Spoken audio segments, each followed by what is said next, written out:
Yeah, welcome in. Welcome back to another episode of the Format Podcast Live, Wednesday night edition.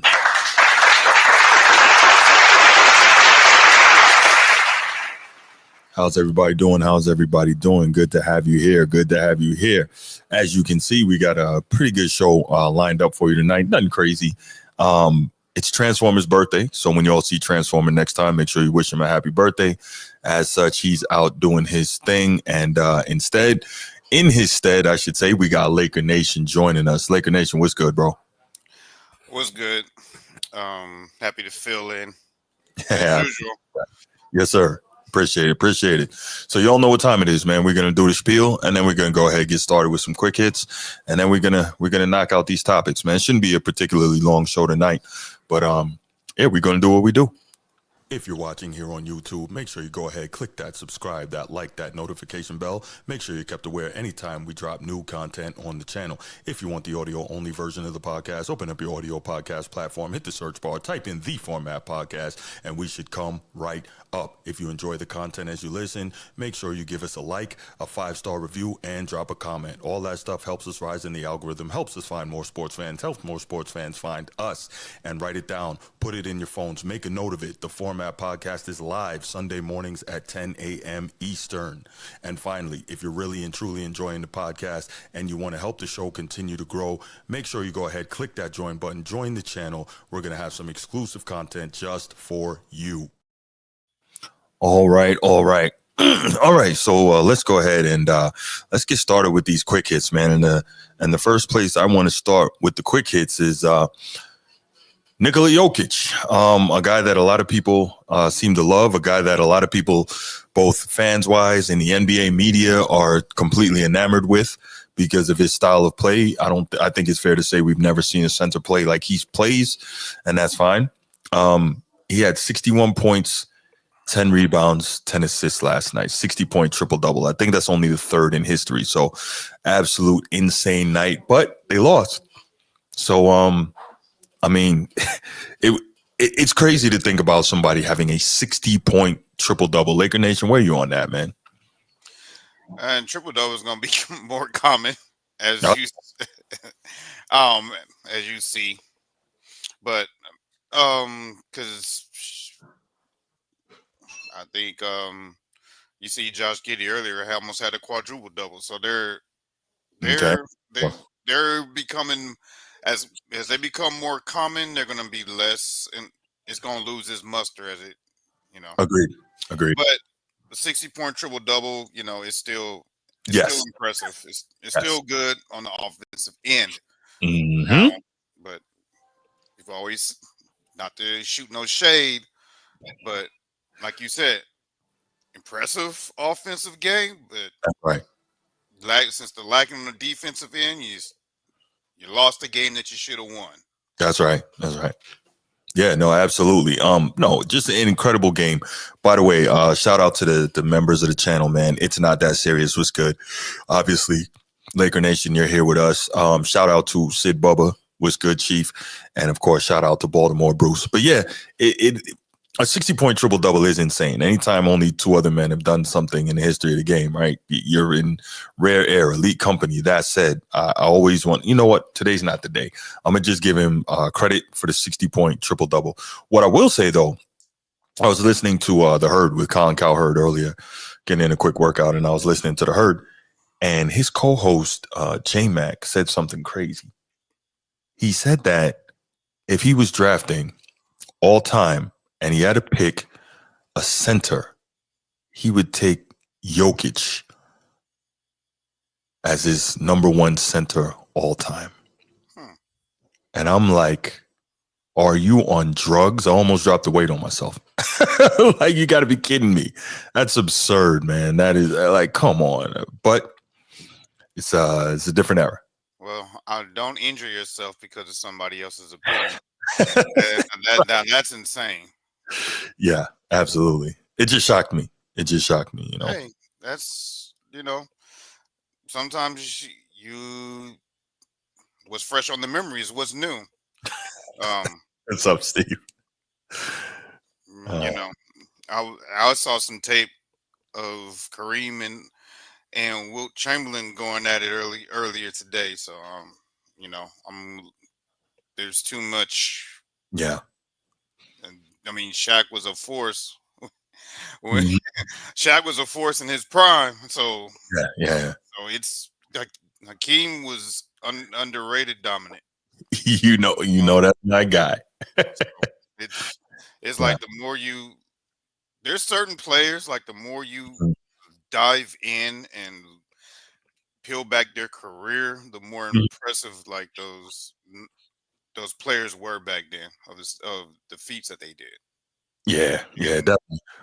David Robinson, I think he had a quadruple double. Dream had a quadruple double before. So, you know, that to me is more impressive because when you get a quadruple double, that means you got something in one of the defensive categories. So that means that no, Steve, we gonna let it go for today.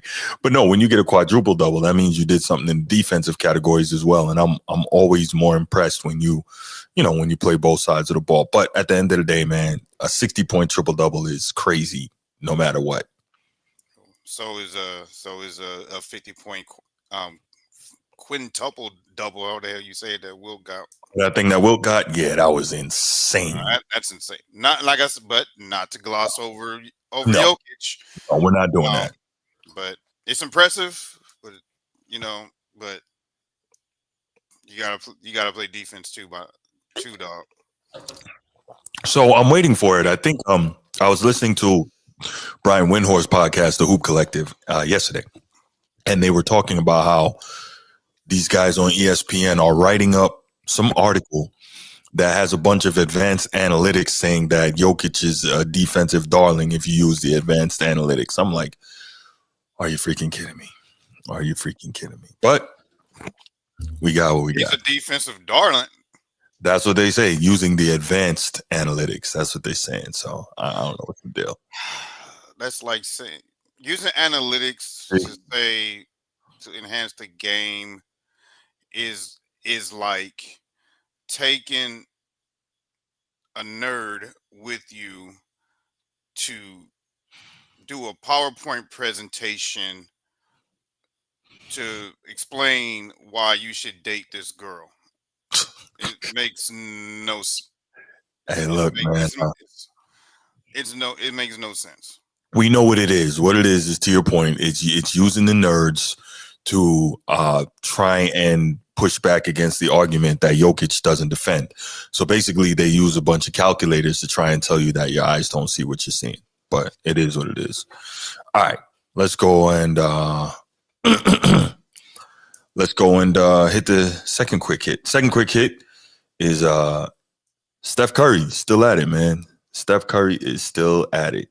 52 points and 12 threes last night. A great game by him. All-time leading three-point shooter in NBA history by far. And he's showing he can still do it. And crazy. And I'll admit, this is one I was wrong on as well. I did not think Jimmy Butler would be a fit with the Warriors.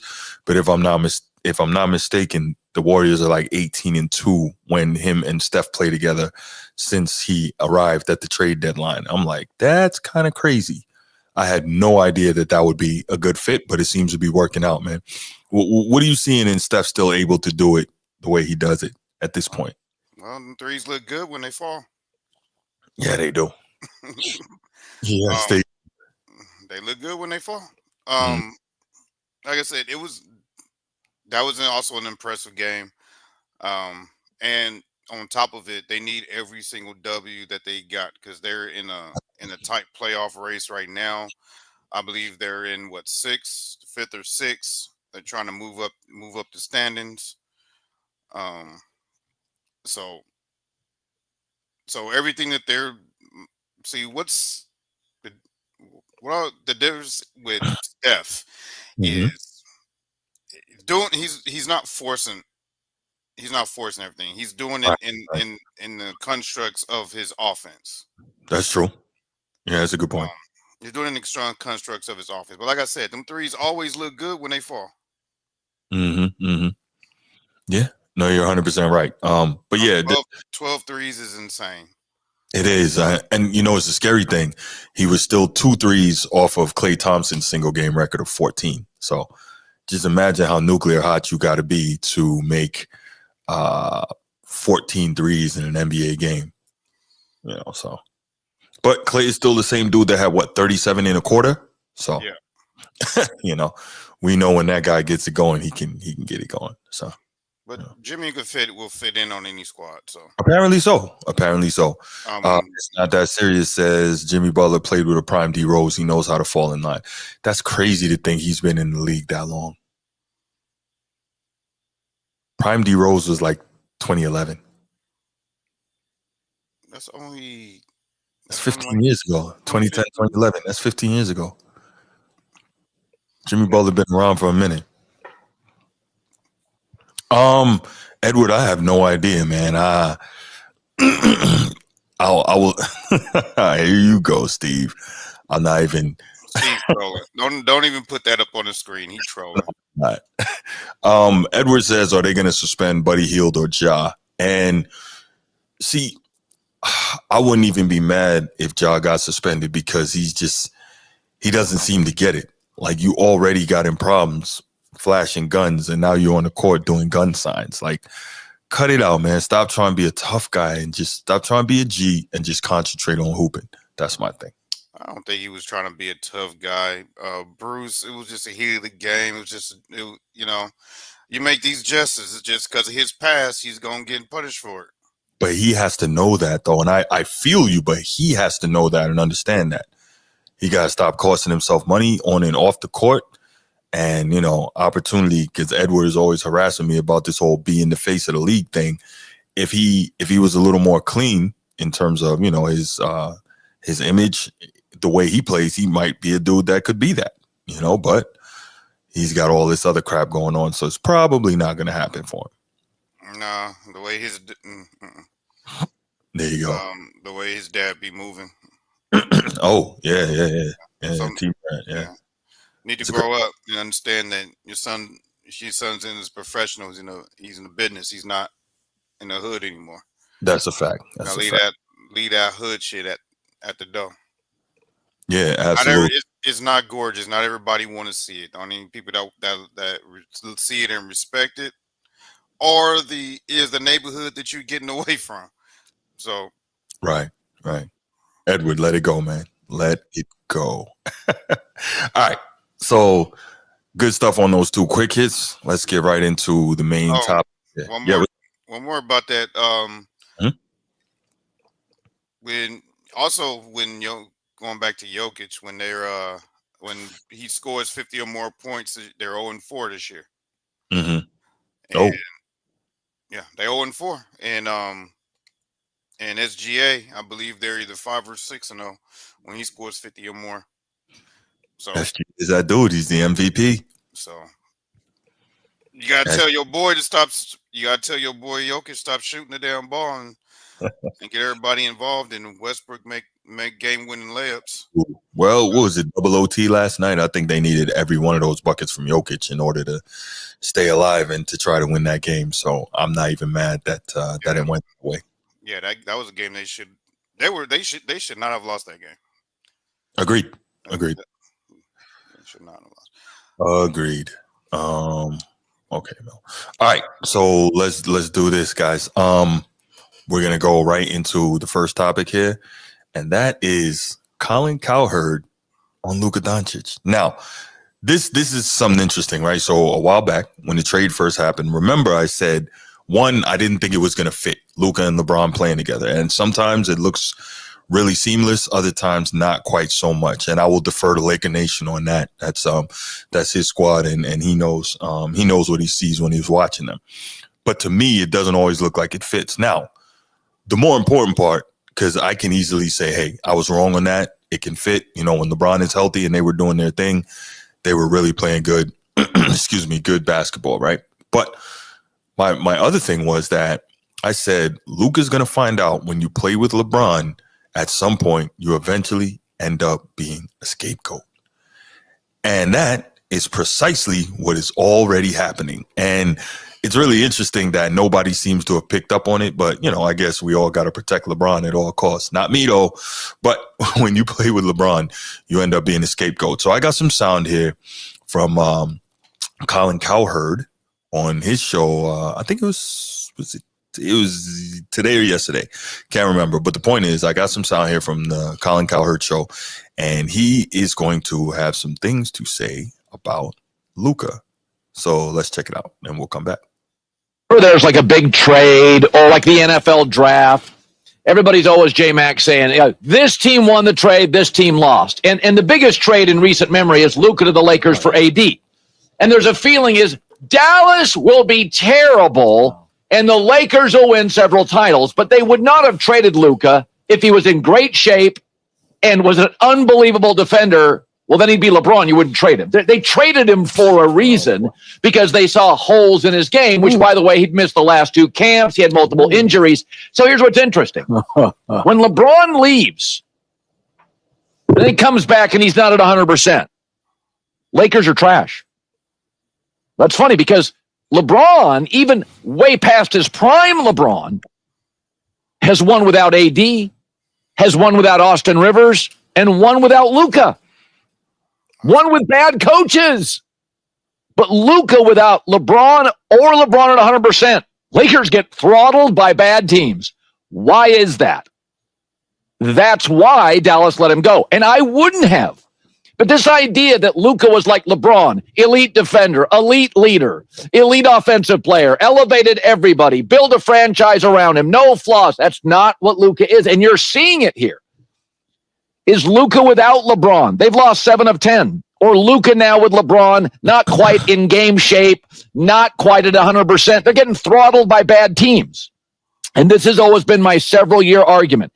If your company doesn't re-sign you, even if you're talented, they see a hole in your game. This is why I argued for years. Carmelo Anthony's a great all-time player, Hall of Famer. Didn't elevate teammates, didn't play defense. Luka is a much better version of Carmelo. By the way, Carmelo and Dominique Wilkins and Luka, great scorers. None of them defend at that level. Kobe and MJ are great scorers. They had a different mindset. And you're going to get points with Luka.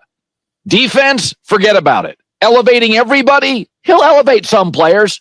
He'll take the ball away from others. LeBron's also a great on-court coach and leader.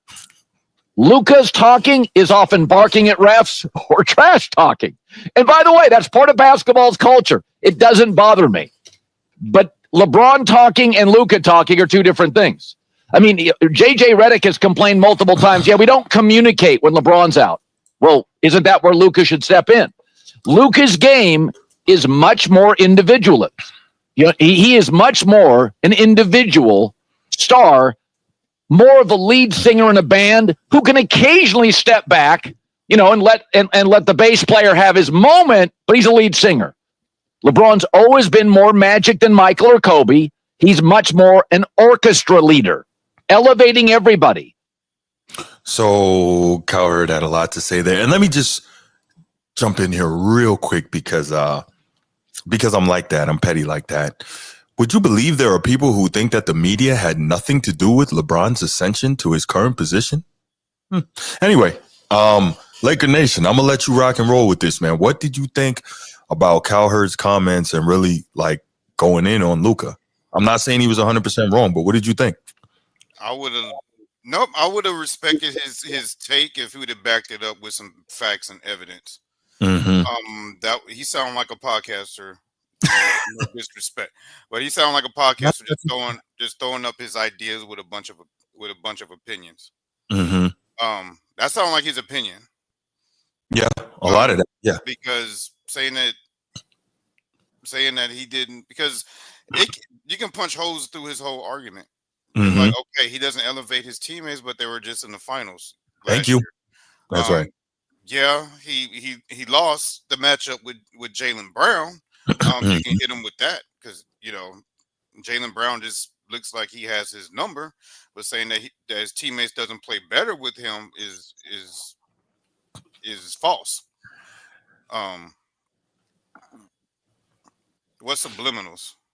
He's talking about me when I said there are people out there who actually believe that the media had nothing to do with LeBron's rise to, the level that he's on. Oh, you just trying to get Bruce riled up. So when he called call back later. Y'all can go back and forth. Nah, I'm not trying to get anybody riled up, man. I'm chilling But tonight. Go ahead, brother. and when the trade, so he's saying that he's using the excuse that when LeBron wasn't there, the Lakers was trash. Okay, so when let's see, he left. LeBron sat out during the 6 out of 8 stretch when it was the toughest stretch of our season, right? Yes. Yeah, Yes. and I think Luka sat out a couple games too. Well, there was no consistency in that rotation. So he'll have evidence to stand up if it was the full squad out there and they're getting waxed. Um, there's no excuse for the Bulls game, the first one. That's when everybody came back, Mm-hmm. and that was given away. That was And that was when Buzelis went crazy. Well, not crazy, but when he got off. that's when that's when Giddy Okay, almost had the quadruple double, and then I that's got when you. Yeah, that one. Kobe Yeah. Kobe Okay. White almost dropped 40. Like Quick side note, you know Kobe White is Eastern Conference Player of the Month. He's going off. He's averaging 20 this year. But go ahead. well deserved.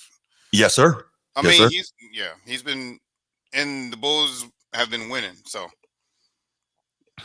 Yes. and the rookie's been playing good. Yep. But like I said, there's some truth to what he's saying because they did lose. They did lose 7 of the 10 games in that stretch. Mm-hmm. When LeBron was out with his injury. And but saying that guys don't play well with them. Nobody with Jackson Hayes has played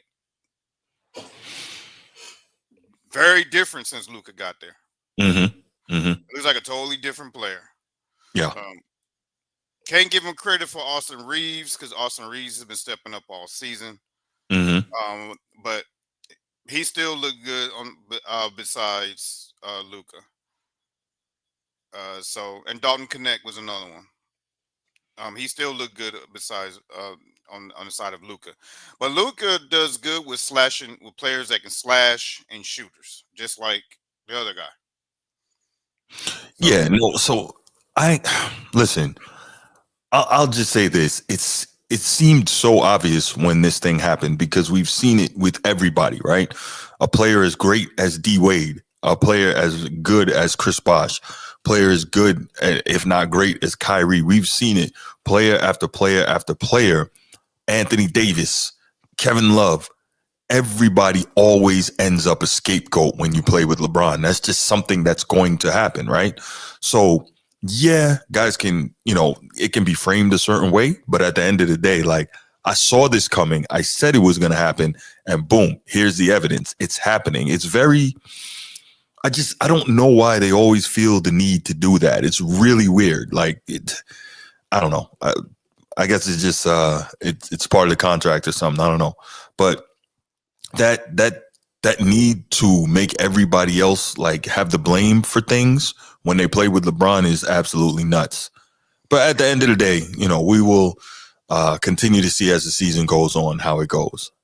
well, there's Yeah, only you one. know what? That's a great question, Edward. That is a great question. I don't know, man. I don't know. It's mind control. I don't know.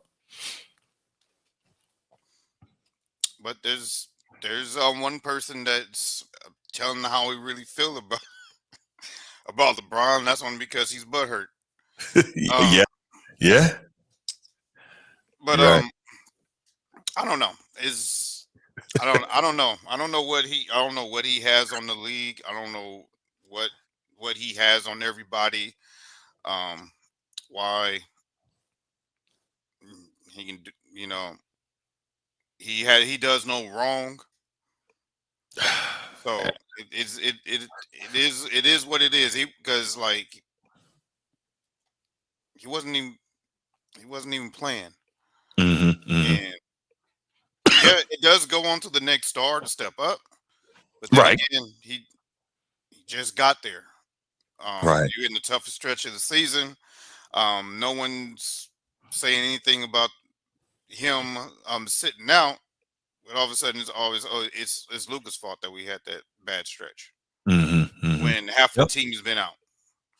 Like let that would have been LeBron playing, and Luka wasn't there. They would have found a way. They'd have found a way to make it work. I guarantee a young disciple would have been in this chat talking about, "Hey man, they on Bron, man. Jackson Hayes wasn't there. Yeah. Luka was out. This Rui Hachimura didn't play. Right. Half of the starters was out. Right. How you gonna blame LeBron? But then, Oh man. but won't keep the same energy when it's Luka. It's Luka's fault that he can't lift up the squad and everything. Like if it's true, no, Edward, you do not. So like I said, switch it and put LeBron in those shoes and see what the narrative is. Let's see what the narrative is. If it's the same narrative, if you put LeBron there, then there's truth to it. But if it's not, then there's no truth to it. Right. Well, it's we know it's always going to, the goalpost is always going to move when it comes to that guy and whatever situations. I just figured I would throw this in here because I came across it, and what do I always say? All I got to do is sit back and wait, and I'll be proven right, and it keeps happening. But let's do this, man. We're gonna open up the phone lines real quick. And we'll take a couple calls. We'll take 2 calls on this, 904-219-8264, 904-219-8264. Scrolling on the bottom, and it's right there big on your screen. So we'll take a couple calls on this, and then we will get right on to topic number 2. Let's get it. Yeah, let's get it. It's not that serious, you wild man. Lord narrative and now you gonna piss somebody off, calling them names, right? Somebody's gonna come in the chat and hey, that's Bruce Homeboy, man. That's Bruce Homeboy. So going off on Bruce for letting it happen. Like Bruce's job is to control what everybody says. Oh my goodness. All right, here we go. Let's take a call here. Good evening, Chief. How are you, sir? Oh, outstanding, Captain Bruce. Yes, sir. And I salute Laker Nation. That's right. Leader of the nation.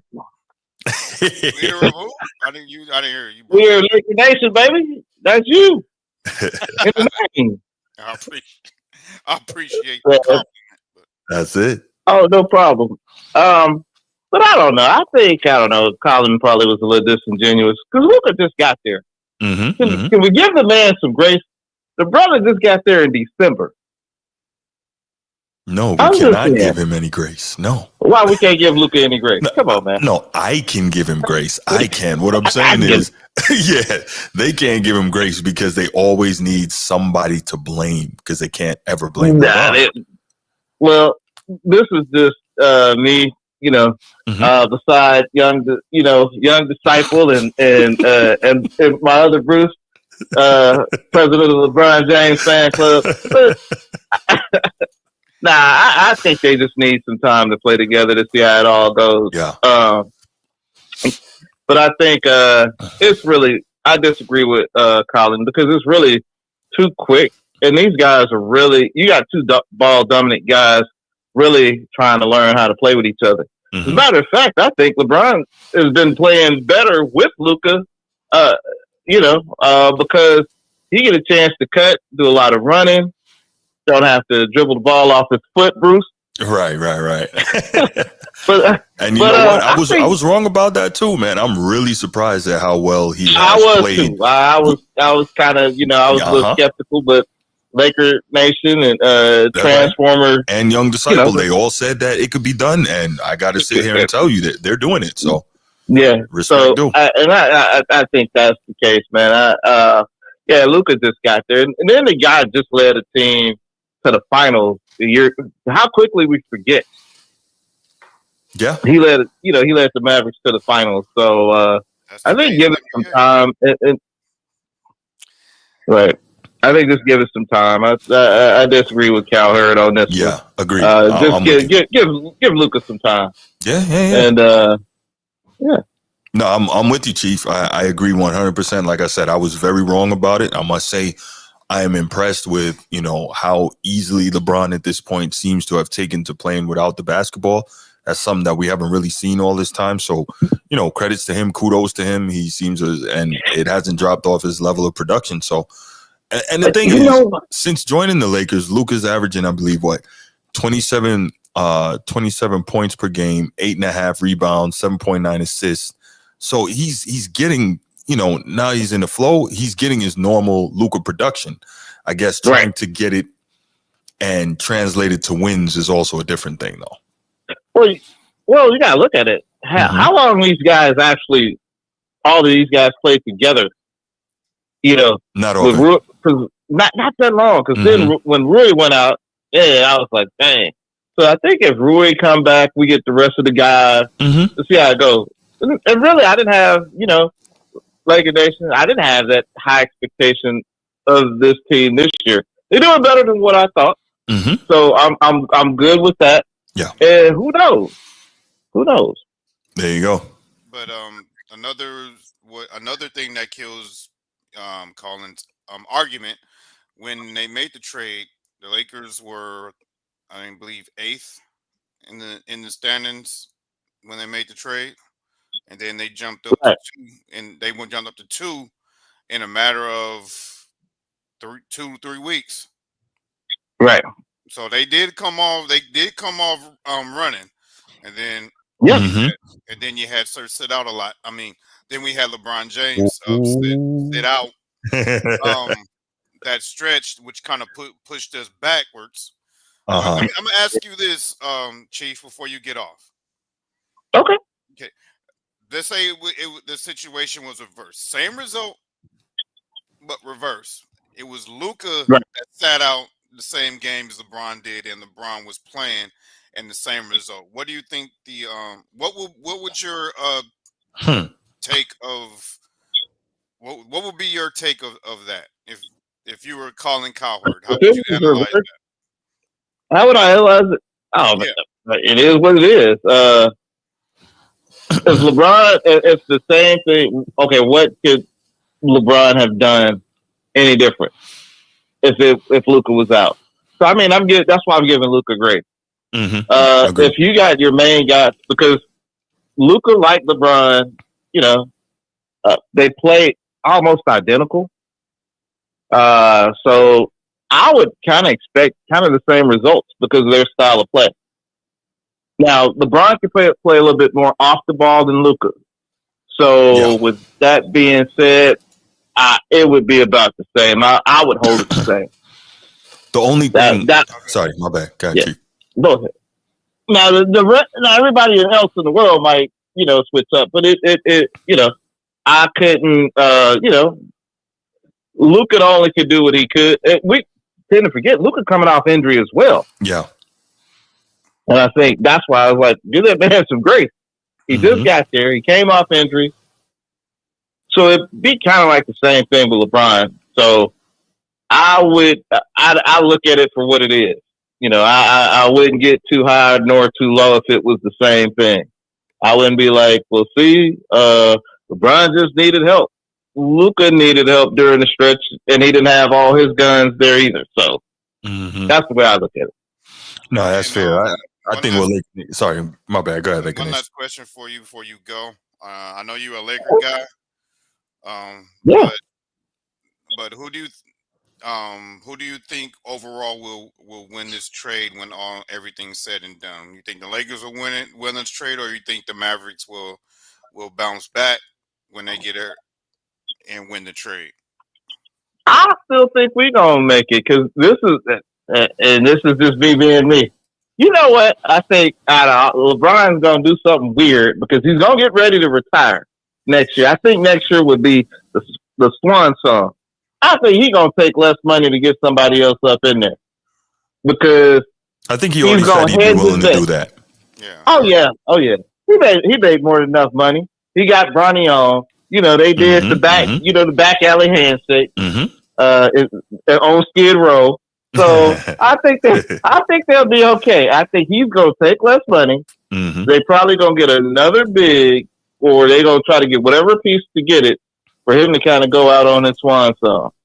He already got everything he wanted. Yeah. You got $1 billion. His son on the team. Yep. So what else? Him and Jenny. I don't know what they did. They did what they did.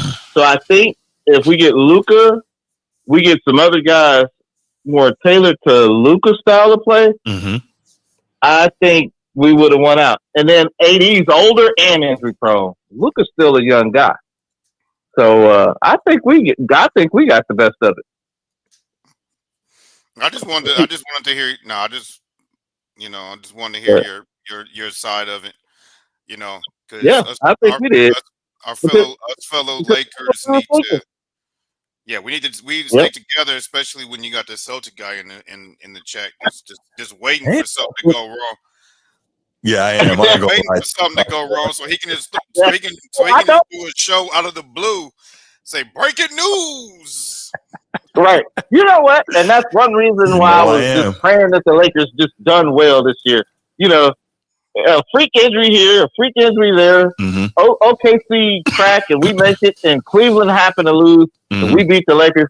Boy, I don't know, man. I would feel like, how you ever see New Jack City? How Scotty Appleton felt like he want to shoot Nino Brown. Ooh, I feel like that when the Lakers beat the Celtics. Sword, Bruce.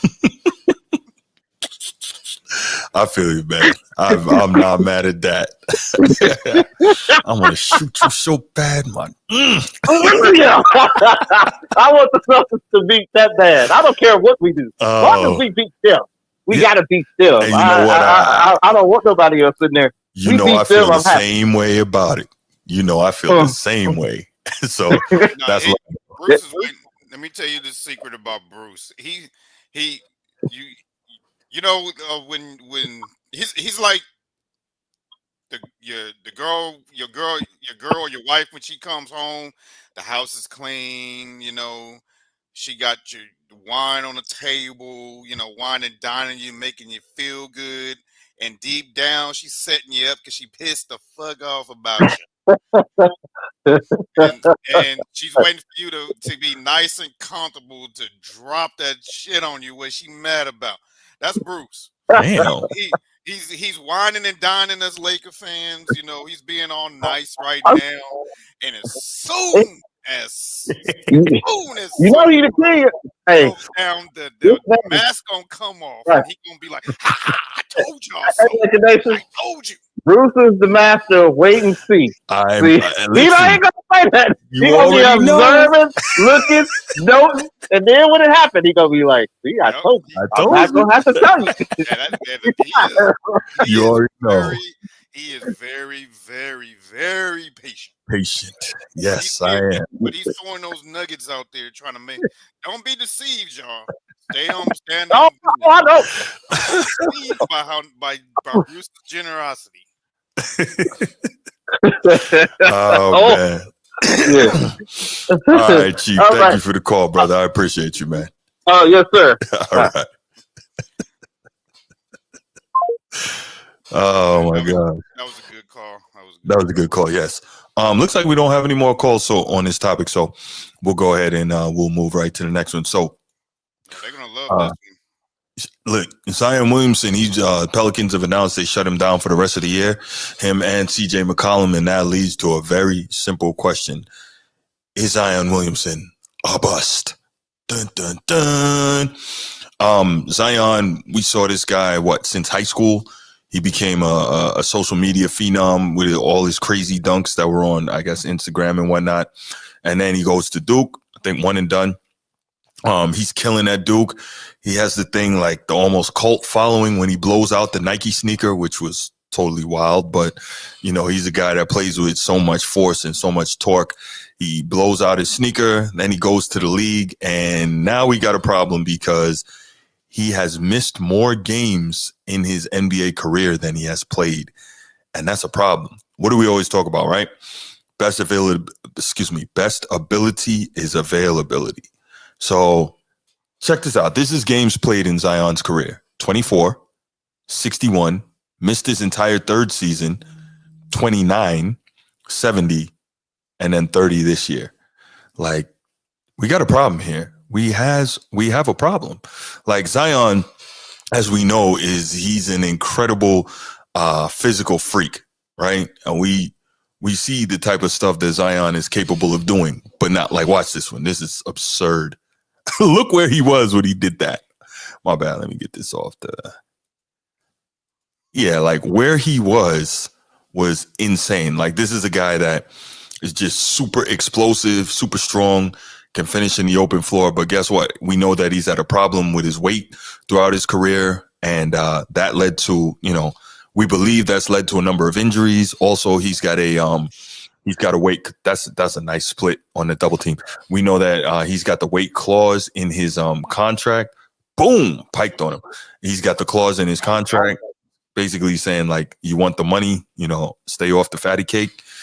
And listen, I'm the last guy to get on anybody about fatty cake, man. Me and Sugar, we got a real love-hate relationship. But the point I'm trying to make is, I'm also not filthy rich. I can't hire dietitians to make healthy food taste good. You know what I'm saying? I don't have, some of the best trainers in the world at my disposal all the time. So he's got a lot of tools at his disposal that the rest of us don't have, right? So, like, just imagine he's in a position where this shouldn't even be an issue for him. But we saw, just now we saw his incredible physical abilities. But now the question really becomes, is he a bust? This season, he's averaging 24.5 points, 7.2 rebounds, 5.3 assists, 56.7 points. So we hear, as we often do with these modern players, oh, we've never seen anything like him. Are you kidding me? Anybody remember a guy named Charles Barkley? Round mound of rebound when he was young, but the difference was, as the nickname dictates, he was a dominant rebounder, which is crazy. I can't figure out for the life of me why Zion is not a better rebounder with his size, his explosiveness. I guess he just doesn't want to. That's all there is. But I've been talking for a minute. Laker Nation, man, what are your thoughts? Is Zion Williamson a bust, and what does he have to do to prove to us that he's not? Whoa. Let's pump the brakes. All right. But me and Transformer, man, we gonna talk to you off the show, man. You got to eat better. You gotta stay off that damn sugar, man. I know, man. I'm working on it. Man, sure. You need a nutritionist, holler at your boy. All right. Now let's roll back in. I'm lifting a lot more now. So anyway, go ahead, though. Yeah, but we'll talk after this. I know what you mean. I know. We'll talk after this. Say, Bruce, what is your definition? People in the chat, type in, what is your definition of a bust? Well, he was the number one overall pick, right? Yeah, he was the number one overall pick. Right. And but are you saying he's Kwame Brown type? Let's try this. Or What's the Greg Oden type? Greg Oden. My question is this: what's the difference between him and Embiid? Like, Embiid won an MVP, so I guess you can't really call him a bust. But like, when you miss this much time and you don't live up to those God-given gifts that you have, like, I don't know, man. Really, Steve? Really?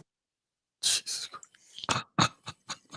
Y'all call him the King of the chat. You did. King of the chat. No, but in all seriousness, you have all that God-given ability. You're number one overall, and you miss so much time that you never get to take advantage of said ability, right? And we're not talking about a dude like Ralph Sampson, because we saw Ralph Sampson get busy. But I don't know. Zion, to me, is dangerously bordering on bust territory. But what do you think? Let's see. He's not Anthony Bennett. No. But I don't think anyone expected Anthony Bennett to be anything. That was just a terrible draft year. Yeah, but he went number one. He did. And Carmelo. No, I ain't gonna say that. As far as, is he a disappointment? That's a capital yes with infinity explanation points. Mm-hmm. he's a huge disappointment. But has Zion been an all-star? Yeah, You got to check all the boxes. Has he been a multi all-star? I think Has he been? We're going by the categories of no, twice, you're right. other number one, like other number one picks Mm-hmm. in the past. Okay. Like this is Zion's 6th year. Mm-hmm. He came out in 2020. Yeah. 2019, 2020. 2019. So this is his 6th year. Another number one picks by their 6th year. Mm-hmm. They have been multi all stars. Okay. They have been first team All NBA, Mm-hmm. first team All Defense. He did get Rookie of the Year. Am I right? So he checked that box. I think Yes. No. He did not. He was third in the Rookie of the Year voting. Probably, he only played 24 games that year. That's probably the problem. If he had played the whole year, he probably would have gotten it. Yeah, that's crazy. So, but you got to look. But the reason why I'm doing this is that to call him a bust, you got to go. You have to go down the list and check all these boxes of what number one picks have done in the past. That's fair. Like, we've had a number one pick win MVP before his first six years. So he hasn't won one. He didn't win Rookie of the Year. MJ. No, he wasn't a number one pick. No, that's why I was like, huh? Oh, he wasn't a number one pick. Right. He should have been. But let me get back to my train of thought. He didn't win Rookie of the Year. Majority of all number one picks that weren't busts won Rookie of the Year. He wasn't first team, second team, all rookie. He wasn't first. That's another box. All of the number one picks were first team, all rookie. He hasn't been all NBA. I don't think once. Nope. In his career. And been sitting on the injured list. Yeah. Not available. So if you check those boxes, then you have an argument saying that he's flirting on being a bust. Yeah, that's what I'm thinking. He's not there yet. We're 6 years into his career. This is the time when players start entering their prime. That's true. And he's nowhere near that yet. Yeah. Anthony Davis, by his 6th year, he was a multi-year all-star. And he was entering his prime. And he was balling out. Kyrie Irving, by his sixth year, he was entering his prime. So yeah, Zion has played 214 games in his career. He's missed 278. Like, I don't know what you do with those kind of numbers, but I think you're right. He has shown enough that he's probably not quite a bust, but to your point, he's bordering on it, and he's got to be. And you know what, though? Steve said something in the chat that he thinks he probably wants out of NO, and I think so, too, but he couldn't turn down that money. I think that something tells me that if he gets out there and goes someplace else, he may change it up and have an opportunity to be something more akin to what we thought he could be. Now, at the end of the day, if you wait too long, you're never going to truly reach your potential, but he may end up being some. But one of the biggest things I don't like about him, he just refuses to rebound, and I don't know why.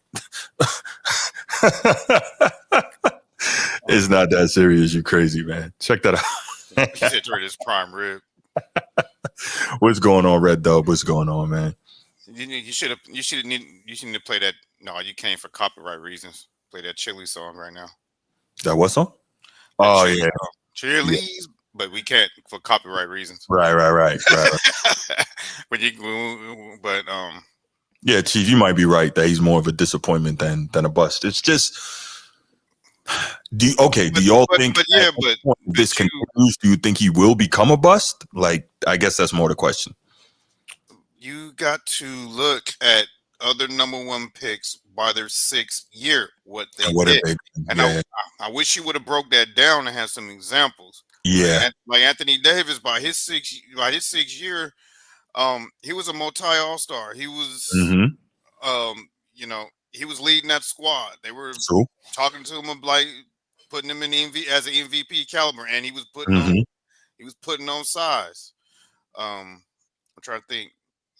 Who else? Some other Hakeem Olajuwon. Well, he was just flying out the gate. But D unless, Rose. but D let's Rose was an MVP by his 6th year. I mean, prior to his 6th year, he was an MVP. He was MVP, but I think his second or Third third. year. Yeah. Mm-hmm. But those guys were. We know LeBron what he represents, where he was. But we're going to keep it recent because Okay, I got you.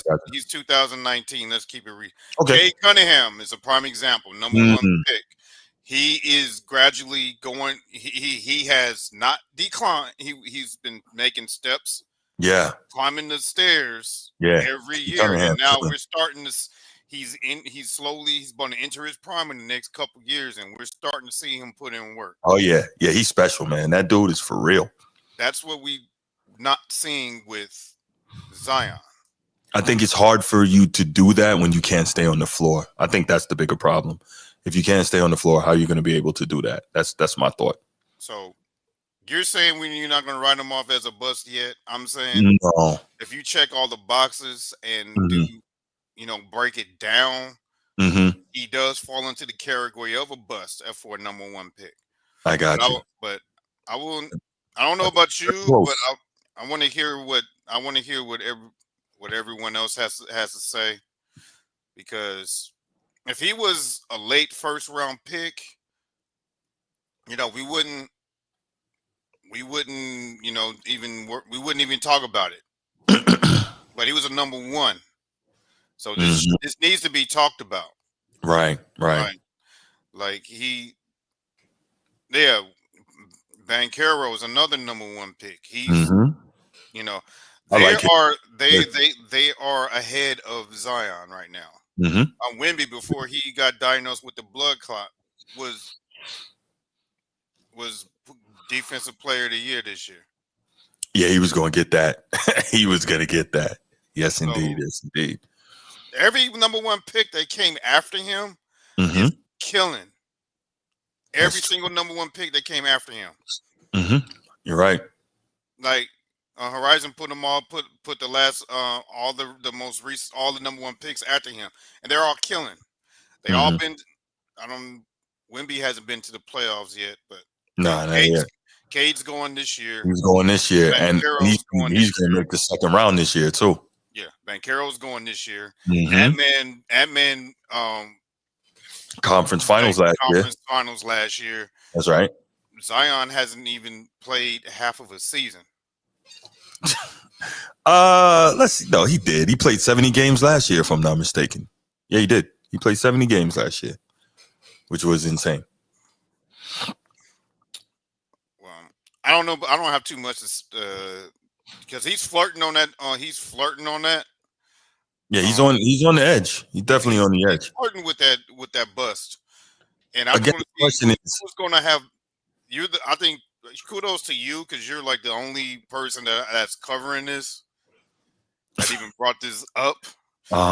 Because there's other news in the league besides one person. Right. And his kid. No doubt. I just put even Bronny's making more progression. Yeah, absolutely. Absolutely. That's a great point. He's making more progression than him, even though he was a number one pick and he's a 55. Yeah, he came out. But Bronny's progression has made more progression than Zion has in 6 years. No, you're right. You are right. And that is, and not good. And that is, and going back and forth from the G League and all, he's making more progression than Zion is. So I don't know. This is the next bargaining agreement. I think the owners are gonna bring this up, because Paul George him, James Harden, all Mm-hmm. these guys Kawhi. that are stealing money from these owners. Well, Harden's played a lot of games this year, but no, Kawhi he's the one. Well, he's gotten better, but you know, he had his antics to get in LA. Oh, that's true. Yeah. So he stole money too. Like all these guys, Embiid, all these guys are stealing money from these owners. Mm-hmm. It's like Rise and vibes. I got the answer to your question. What team can salvage Zion's career like the Warriors did for Andrew Wiggins? The New York Knicks. Playing in that arena for that franchise, that's different, man. It's not Lakers and Celtics, but it's different. He ain't gonna be able to pull those antics and not play up in New York. That's New right. Yorkers are not having it. No, they are not, and neither is Coach Tibbs. Coach Tibbs will be like, having it, and they better not give up. No, they better not give up no key pieces to get him. Right. Nah, I can't see it. New York, it's not Dallas. New York will riot. Mm-hmm. Yeah, New York will riot. They ain't gonna. It ain't gonna be no fire Nico signs up there. No, New York will go ballistic if they give up a lot to get Zion, and Zion pulls this crap up in New York that he's pulling. So then maybe not the Knicks. What about the Nets?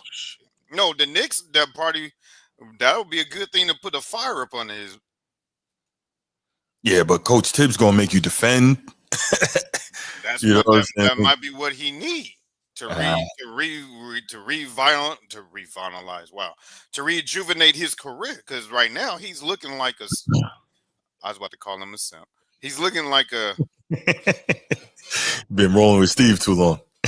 Zion kicked my ass. Yes, you would. I got 300 pounds. But you would have swung back. Yeah, I would only got one swing in. I had to make that shit count. Yeah, nah, I feel you. Only had one swing. That dude was like, that dude is just built like a. Oh, that's a great point, Steve. That's a great point. Yeah, that's fair. That's fair. But he needs to go to a team that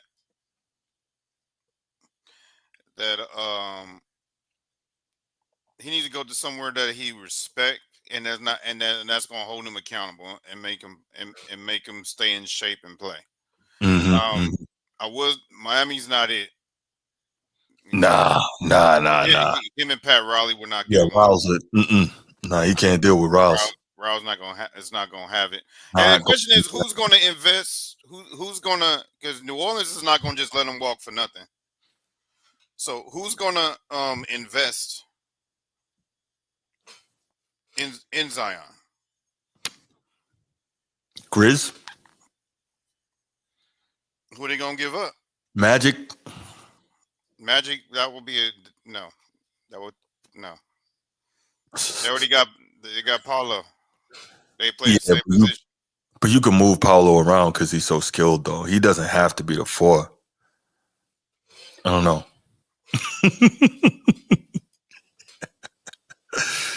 Yeah, but he probably doesn't have. He needs to play in an up and down system that play in a 7 seconds or less offense. That's gonna throw him lobs and everything. Like he would have fit well good in Lob City. Oh man, yeah, that would have been crazy. But he probably would have got hurt even faster. You know what I'm saying? Because all that extra pressure you putting on those joints, jumping out the gym the way he does, I don't know, man. But there's only. And that's interesting. But you hear where I'm going with this, right? I wonder if anybody like 7 seconds or less offense. Yeah. Someone that's gonna throw him lobs, make him real high, where he doesn't have to put in a lot of work. Y'all know where I'm going with this, right, Bruce? Where you going? He needs to get over there with Melo. He needs to get a team up with LaMelo Ball. That could be interesting, but it won't be in Charlotte. Where's it going to be? LaMelo's already saying that he wants out. So really, that's what they're saying, that he wants out. He hasn't came out publicly and said anything. He's got a gigantic contract. But you know what I just thought about, and I would hate to see it because it would be a perfect fit. After LeBron's gone, you get a LaMelo in purple and gold. He goes back home. He's an up and down guy. With Luka? No, Let him play the two. He can't. He never saw a shot he doesn't like. Let him play shooting guard. Right? hell no. He's gonna do what Luka does better. And More, also, and more flash. You will have are to. we even sure that Luka's going to be there? Like, I'm not trying to. You will have to. No, Luka would not. They can't play together. Okay. Those two definitely can't play together. Okay. You think Melo's not gonna be no spot up shooter and catching lobs? Mm-hmm. No, he's gonna have to. He's an engine. He needs to run the show. All right. And LaMelo will bring Showtime back out there. That's what I was thinking about when I said that. But let's go ahead and open these phone lines up, man. Let's take two calls. 904-219-8264. 904-219. I was going to stay at Atlanta to have him play with either LaMelo or Trey Young. Like I said, come back and get him live. Edward, what's good, man? What's going on, brother? How you doing, man? Maintaining, Like Nation, what's going on, man? What's going on? Okay, so let me go ahead and say this. I would consider him being a bust because he was first team All NBA his rookie year, and he was an All-Star. And also, they made it to the playoffs, even though they got swept the first round last year. He's never been All NBA, but go ahead. No, I said NBA All-Star rookie, his rookie team. Oh, okay, I got you. Rookie, Yeah, okay. Yeah, rookie team, sir. My bad. Okay, so I wouldn't be saying he's a bust. So let's okay. Let me.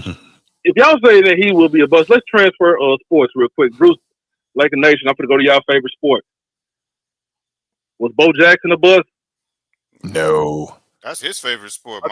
Mine is basketball. No. Oh well, Bruce, he was not a bust. No, he wasn't. How come? I believe he made All Pro. He made All Pro and Pro Bowl. Okay, Zion Williamson, an All-Star, and he made All NBA his rookie thing. Yeah, no one really counts that though, man. The All NBA come on, team. Right, no, Bruce, in all seriousness, on. Who counts that? Honestly, I'm not even trying to be foul, but nobody counts that. Okay, what about DeMarcus Russell?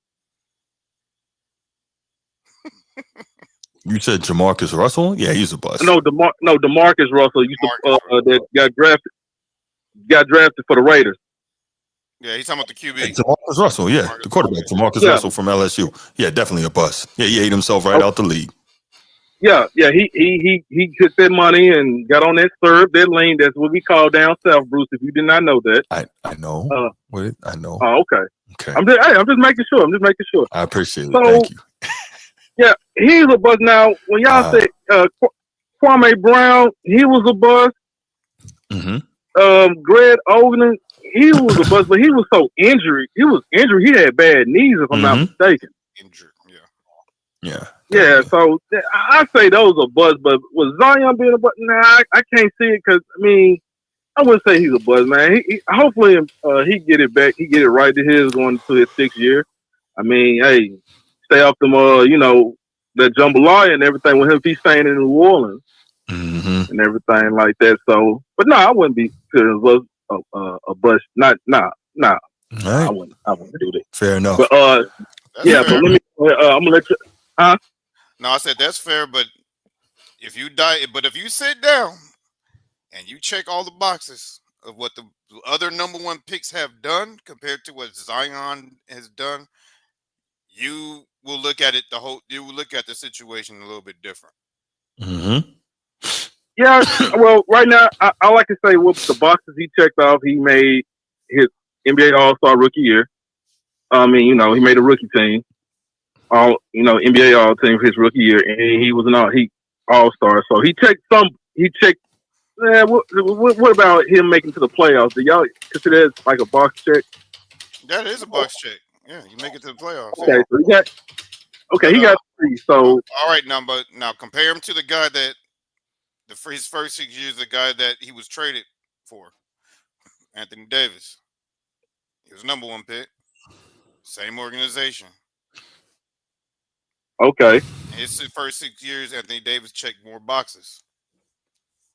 Yeah, that's true. That's true. But I like to say was that, man, I know he came in. I know he set out his rookie. Was it not his second year, or I think it was his first year. Set out.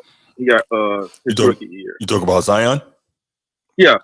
I thought it was his third year. His third year, he didn't Third play year. at all. Okay. Yeah. Okay, third year. Okay. Cool. Okay. I'm not gonna hold y'all guys up, man. I just want to say that, and then plus, man, I'm not gonna be able to call in on this next topic. Let me just go ahead and say, Bruce, he was the best one and done. He's my GOAT as my favorite player. Can I interrupt you real quick, man? No, you're not. No. Man, this Let me have my moment. Let him cook, Bruce. Please, let him cook. He was the best one and done. Out of period. Hey, I'm happy for my guy. I agree with that. Even though, I don't see how he kind of lost me when he said he picked the USA Olympic gold medals over a championship. I was like, come on, Melo. I didn't agree with him on that. He said that he was just saying that because he didn't win the chip, so he had to say it. Right. Yeah. There's no way he says that. Yeah, he said that on 7 p.m. in Brooklyn after they won, and the USA won. But yeah, let me just say that, man. I want to go ahead and say that, and also let me give a shout out to Sid Bubble. Hey, man, look, man, I better not see you on Third or Lamar neither at nighttime. You know what I mean too. Yeah, Chris. All right, y'all fellas have a good night, man. Hey, appreciate you, Edward. No doubt, man. All right, water. All right, bro. Appreciate it. Always says water. He always says water. You watch it paid in full. No, what I was going to say to Edward, I respect the fact that that's your favorite player, but we've got to stop with this confusion between favorite player and GOAT. Favorite player and GOAT is two entirely different things. We got to stop this. Greatest of all time has nothing to do with somebody's favorite player. My favorite player is Hakeem Olajuwon. All y'all know that. He's not the GOAT. That's two different arguments entirely. So we got about college one and done. He may be the best one and done ever. He may be. That's what he's saying. Like, no, but he also said that he's my GOAT. He's my favorite player, and he's my GOAT. And I'm he said his GOAT. He didn't say he's the GOAT. Come on, Bruce. What? If he says that's his GOAT, that means that's the guy that he believes is the GOAT, right? No, Magic's your GOAT. You didn't say Magic is not my GOAT, man. You didn't say he's the GOAT. Michael Jordan is the GOAT. I'm fully aware of this, but so Magic is number 2. So what are you talking about, Bruce? He didn't say Carmelo was the GOAT. No, he said he's his GOAT. Okay, he's his GOAT. But listen, what's wrong with that? If I said listen, if I said that Dream is my GOAT, which I'm not saying, that means that I believe that Dream is the best player of all time, the greatest of all time. That's what that's saying. If I say that's my GOAT, believe that. Okay, there's nothing wrong with that. So what I'm saying is there's a difference between GOAT and favorite player. That's what I'm saying. And I think a lot of people are conflating that. That's like, didn't Kyan Anthony say that Paul George is his GOAT? Like, come on, man. This stuff is absurd. We got to stop this. You got to stop allowing people to just say whatever they want to say because it's their opinion. Their opinions can be wrong. It's ridiculous. I think you just want to hear my favorite player and not their GOAT. It's like that's two different things. No, it's not. Their favorite player and their GOAT means the exact same thing. That is their most favorite player, their GOAT to them. So what? That's who they like. You cannot tell a person they can't like who they like. I'm not saying that. Of course you can like who you like, but to say that someone who clearly is not the greatest of all time. But you can't ridicule them about their opinion either. Even so, you can't do that. No, there are certain things that are truths and not truths. Listen, even if you said LeBron is the GOAT for you, I disagree, but that's a much more reasonable argument than Carmelo Anthony. Would you agree? So what? My brother likes Carmelo. That's his favorite player too. What is wrong with somebody liking Carmelo? Nothing. And having Carmelo as their GOAT. What is wrong with that? Because clearly they don't understand what GOAT means if they have Carmelo as the GOAT. I think it's because you don't like Carmelo. Carmelo was Carmelo up there that you have a problem with him saying Carmelo. I don't have no problem with him saying Carmelo was his GOAT. So what? That's his GOAT. You missing my point, man. I'm not missing the point. Is this what you missing my point that people don't understand the difference between GOAT and favorite. When we're not agreeing with what you say, you put up this wall and refuse to listen. That's not what I'm saying. No, what I'm saying is there is a difference between favorite and GOAT. That's all I'm saying. You heard GOAT and went and took it to the Michael Jordan level. That's what you did. You heard GOAT and was like, "Oh no, he ain't on the MJ's level." That's how you took it. We ready for the next topic, man? And nobody else calling in on this Zion? Nobody else calling on this Zion. So let's rock. By the way, great point, Horizon Vibes. I totally agree. GOAT center. Anyway. Just like LeBron James is young disciples GOAT. That doesn't mean that he's the GOAT. Young disciples GOAT. Yeah, young disciple catching strays tonight. Oh my gosh. All right, y'all. So main topic of the night, Carmelo Cayenne Anthony is announced that he will be entering the Hall of Fame, the Basketball Hall of Fame. Now, he's 12th all time in scoring history. And I was saying earlier, it's crazy how quickly guys are flying up the all-time scoring list. Because it was just like 2 years ago, I think he was 9th. He was in the top 10, and now he's already dropped down to 12th. But Carmelo Anthony, as we know, man, the dude was an absolute, probably would have been, even higher in most people's regards, but Melo was an absolute problem, as we just saw. One of the greatest mid-range assassins we've ever seen. Just an incredible player, man. So much respect to that dude. What's up, Kenneth? Right? What's going on, man? Yeah, there you go. That's kind of how that works.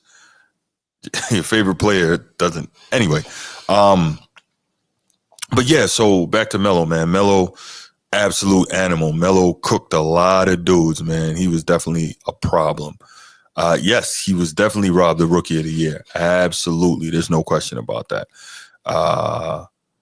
Let's see. Carmelo was blacklisted, in my opinion, from becoming top 10 all time in scoring. He was all right as a Laker. I believe he was number 9. Like, he got all the way up to number 9. And then, as we said, guys just kind of got past him. So he's sitting at 12th right now, just behind Shaq. So it's Melo, Shaq, Moses Malone, Dr. J, Kevin Durant, Wilt, Dirk, Michael Jordan, Kobe Bryant, Karl Malone, Kareem, and of course, LeBron James. But yeah, man, what are your thoughts when you think of Carmelo Anthony, Laker Nation? When you think of his career, even if you go all the way back to college, because remember, the Hall of Fame encompasses college, pro, international play, all of that. So what are your thoughts on him, man? It's a great analogy, Woodage. Well, like you said, one of the great, if not the greatest one and done player ever. Because he came in there and got busy with Syracuse. Yes. And he could have went anywhere else. He could have went anywhere else. He chose Syracuse for a reason, to play over there with Jim Boeheim. Oh, Boeheim. I don't know if I'm pronouncing his name right. Boeheim. But he got him, I don't know. I wish you had highlights of his tournament run. They weren't clean. They weren't clean. That March Madness tournament run was one of the most ridiculous tournament runs that I've ever seen. Yes, by a player. Like, it's crazy. So agreed. And then we all know why he didn't go number 1 in the draft. Right. We all know that. He should have went number 2 to Detroit. Don't know what. Yeah. Don't know. I don't know what they were thinking. But they were having their time, is what happened. Darko apparently was killing everything in sight over in Europe. If Darko played today, when he came into the league, he would be a monster. But he wasn't at the right time. Larry Brown wasn't the right coach for him. Detroit wasn't the right spot for him. That wasn't the right position for him. It should have been Braun then Melo, because they were the two best players in that draft, hands down. If Braun wasn't there, he would have been number one. So that's how talented he was. Agreed. Put Denver back on the map. Mm-hmm. You know, went down there. Took on the responsibility of being the team leader. Mm-hmm. You know, as a young guy too. Yeah, he took on that responsibility. He paid his dues. Mm-hmm. He didn't come in there with that ego talking about, this is my team. He let it come to him. Mm-hmm. And like you said, he came in there, won rookie of the month every month. Every month. Got Denver in the playoffs his rookie year. Should have been rookie of the year. It wasn't just stats. It was the accomplishments too. They had a better record. Mm-hmm. Made the playoffs. They made the playoffs. What's good, Mark? Which I don't believe Denver did the year before, which is why they were able to draft him number 3. So turn that franchise around. Mm-hmm. The only thing I wish is that he would have made it to the finals. He never played in the NBA finals. Mm-hmm. As a superstar. He never played in the NBA. He never played in the finals. He never played in the finals, period, because when he went to the Lakers, no, they didn't. No, they were. Yeah, he made the conference finals in 2009, and they got bumped out by the Lakers. Yeah, I remember we were in Iraq watching that. That's right. Yeah, he made the conference finals. That Denver team was good too, man. And you know how stacked that West was back then. Yeah. But that Denver team was shredding everybody until they ran into Kobe. So Yeah, but that Denver Lakers rivalry has a lot of history. It was one-sided until recently. Yeah, it was all Lakers, and then of course, where you go, Bruce? Oh, my bad.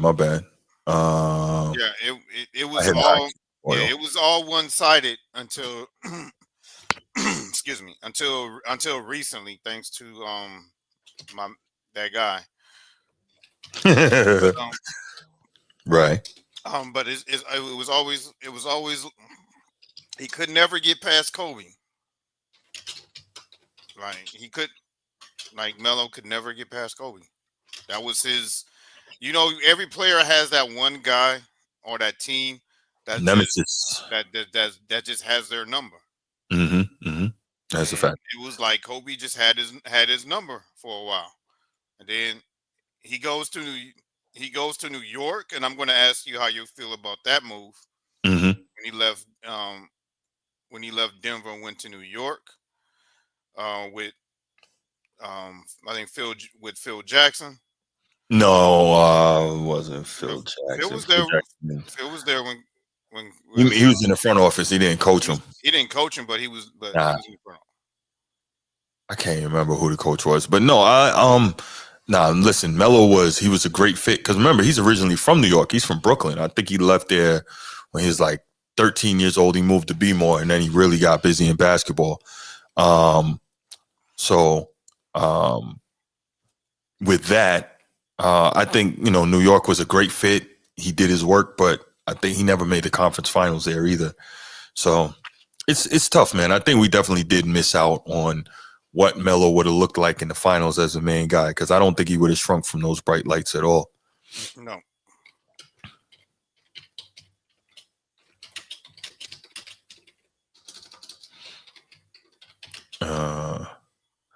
Yeah, but Melo, man, he was a pleasure to watch. I don't think he's a top 10 player of all time, like not at all, but he was a pleasure to watch though.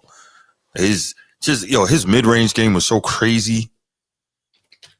I don't know. Yeah, he He was one of the best ISO players in the Ever. history of the NBA. Oh yeah. Nah, you don't want to get caught on the wing with Melo. No, He could back you down. He could square you up, face you up, I should say, and he made it look easy. Yeah, Melo was a monster.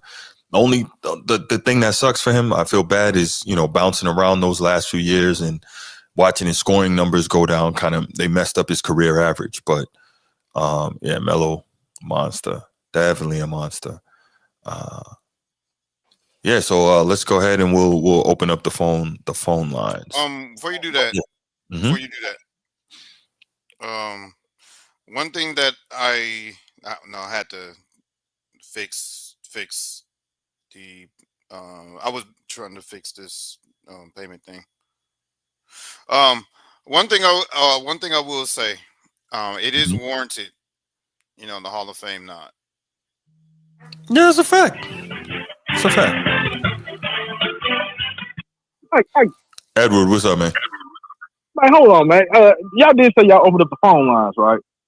Yeah. Okay, I got time. I got time. So, Laker Nation, I appreciate you, bro. I really appreciate that, man. Because Bruce, he's being stubborn. He's always looking at it one.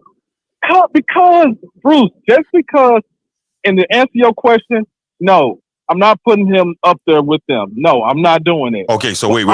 So you know what the acronym GOAT means, right? You know what it stands for, correct? Of all time for the whole league, everything. Just like Right. Jerry Rice. Like everybody get mad at Tyreek Hill saying that Randy Moss is his GOAT. But Randy Moss at wide receiver, you could make an argument for that. But the point is, though, when what I'm saying is, I understand that's your favorite player, but if you're telling me you don't believe he's better than all those other guys, then by definition and by you admitting that, he cannot be the GOAT, whether yours or not, he can't be, because you're telling me there are other players that are better than him. So how can he be the greatest of all time? It doesn't work. Because I look at his game as in like, I like his game. Okay, Bruce. Yeah. He still look. At the end of the day, Bruce, you're not gonna change my mind. We can agree to disagree. He is my GOAT. Okay, like I don't understand why means. I got you. I do know what GOAT means, sir. Okay, I do know what GOAT means. So I appreciate, what I'm saying, Laker Nation on my side. But again, you're being stubborn. I'm not being stubborn. Okay, it's just like I don't understand why people get mad at Kyan Anthony and Brandon Miller and other players saying Paul George is their GOAT. Because it's definitively untrue. That's why. If they say, yo, I love his game, he's my favorite player, I model myself after the way he plays, cool. But it's a definitively untrue statement that Paul George is the greatest of all time. That's why people get mad. It's his favorite player. It's his GOAT. That's to him. He has the right to have his opinion and like who he wants to like. I didn't say that he doesn't, but y'all are missing the point of the difference between favorite and GOAT. But all right, go ahead. Bruce, we're not missing the point, bro. Look, ain't nobody would get mad if you say, Hakeem, your dream is your GOAT. But I wouldn't say that because it's definitively untrue. I'm just saying, if it's on the down, if it was on the down low, nobody would get mad at you, bro. I think he's the greatest center of all time, and a lot of people would even argue against that, and that's fine. But there's no argument whatsoever for Hakeem being the greatest player of all time. So just because he's my favorite, GOAT doesn't even enter the equation. But go ahead. Well, that's you and me and Laker Nate. We're totally different. So listen. Clearly. You're not gonna change. Not gonna change my perspective on that. But as far as going on, again, what's going on with Bruce is like I told him, he's getting hung up on the GOAT title. Yes, and that's what he's. Yeah, man. Words matter to me. He's ignoring the fact that that you said my GOAT. Exactly, my. No, but listen, I'm not ignoring that, but you're ignoring the fact that he admitted that there are a number of players who are better than him. So how can he be the GOAT if there are players better than him? See, that's very simple. That's not difficult at all. Bruce. Listen to yourself. Okay, Bruce. Listen to yourself. Okay, he said my GOAT, and you just said the GOAT. Those are two different conversations, two different. What? All right. Okay, Bruce. So Bruce, let me ask, okay, since we talking about he's the greatest, Hakeem, your dream is the favorite, the greatest of all time. Mm-hmm. Would you put him over Kareem? I'd put him over every center because I think he's the most skilled on both sides of the ball. Yes. Okay. I would put him over every center. Even Bill Russell. Yes. All that, right? Yes. Okay. But you can make a real argument for that, though. Okay, cool, Bruce. Nobody's going to fight you for that. Or argue back with you. Because there's a legitimate argument for that. Okay, Bruce, man. We're not going. Hey, man. Hey, look. Shame, insult, guilt, and the need to be right. You already know where I went with that. I know where you went, man. This ain't sign language, brother. This is not that. Bruce is a lawyer. I know, because words matter to me. In all seriousness, words really matter, and like it drives me crazy when people act like words don't matter. But okay, but did you hear when I say my goat? Did you hear the word my? Just because you say my. Just because you say my doesn't make something that's definitively not true. Just because you put my in front of it. Man, look here, man. I'm not gonna go Johnny Gill with my. Look, some people just like to argue just for the sake of arguing. Like this argument that Bruce is having makes no sense whatsoever. Are you serious? Look what's on the screen right there. Horizon just broke it down very simply. And his picture, is that the one that got Kobe Bryant on his profile picture? Mm-hmm. Okay, that's his goat. But hey, he's not gonna say he's the goat. But I get okay. Anyway, no, but you're yeah. Go ahead, my bad. Go ahead, brother. I get it. But shout out to Horizontal Vibes too. Anyway, yes, sir. Now, one thing I would say about Melo that I did not like. He chose the money to go to New York because. Report was that Miami was trying to recruit him. Yeah, LeBron was trying to recruit Melo from the time they were rookies, which is to come and come to down to Miami and play with D Wade. And plus, they try to get I think Chris Paul too, or was Chris Paul trying to go to LA around that time? They shut that down. They tried to get Chris Paul, I think, after the first year. Oh, okay, but Melo was like, they realized they needed a point guard. Yeah, then they was trying to get him, but Melo said out his own words, "Hey, I'm from B-more. Hey, money don't come around," so he chose the money. I mean, he could have got some chips, but he looked at it the other way. You know what I'm saying? He wanted to go to New York. Well, he also, I think he thought he could get the chips in New York, but when he saw what ended up happening, he was like, "Damn!" But yeah, go ahead though. I mean, because like I know, Lala and all that. I guess it was just so many reports that was out there. But I know when he had sat down with Stephen A. when they had that 101 interview on First Take, he was saying, "Hey, I chose the money." Mm-hmm. So, but yeah, man. Hey, again, I know somebody said I saw somebody in the chat said Kevin Durant was the best one and done. I mean, no, he didn't win the. I wouldn't. Chip. No, I'm with you 1,000% on this, Edward. The run that Carmelo Anthony made through that season and then through that tournament, hot knife through butter. Yes, sir. I don't think you can. Sir. I don't know how you can say Kevin Durant was a better one and done than Melo. I don't know how anyone. No, I don't, man. And that's no disrespect to. Yeah, I'm sorry. Go ahead. No, absolutely not. I know he did his thing in Texas, but hey, of course, I went with Melo was the best one and done. I mean, hey, I'm good with that. And then, I know on his 7 p.m. in Brooklyn, he was talking about how he feels some type of way that they gave number 15 to Nikola Jokic. I wonder if that was like a direct shot at him, or like could be. I wonder what that was about. That it could be. Now, I want to know do y'all think that George Karl will come to his Hall of Fame speech? Because they had a bad relationship. They did. But you know what? If George Karl wants to look like the bigger man, he should. Why?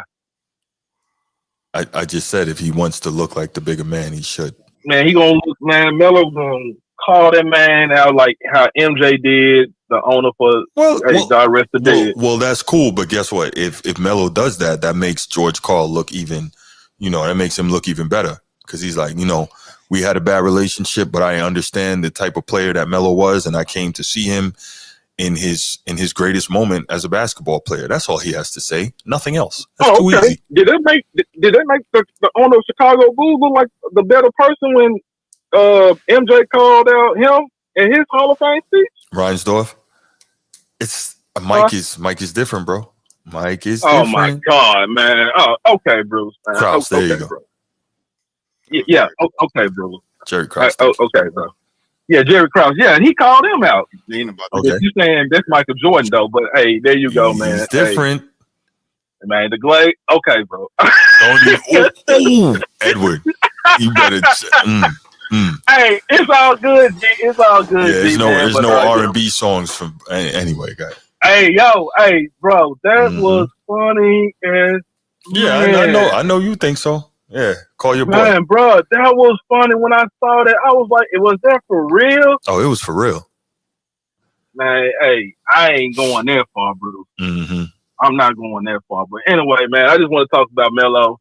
I did have time to call in and everything like that. But I'm surprised y'all did not talk about that, that situation when we talked about with Dion and everything like that. I wonder, was that we might. Yeah, we'll get to that another time. Yeah, that's all good. That's all good, man. Remind me on that. We'll probably try to hit that another day. Yeah. Because I want to know your input on that also, and everybody else on that. No doubt. Okay, man. I'm gonna let y'all go, man. Hey, appreciate the call, brother. Good call. Peace. All right. No call from Bruce. That's interesting. I expect to hear from him on this one, but well, you didn't talk bad about his king.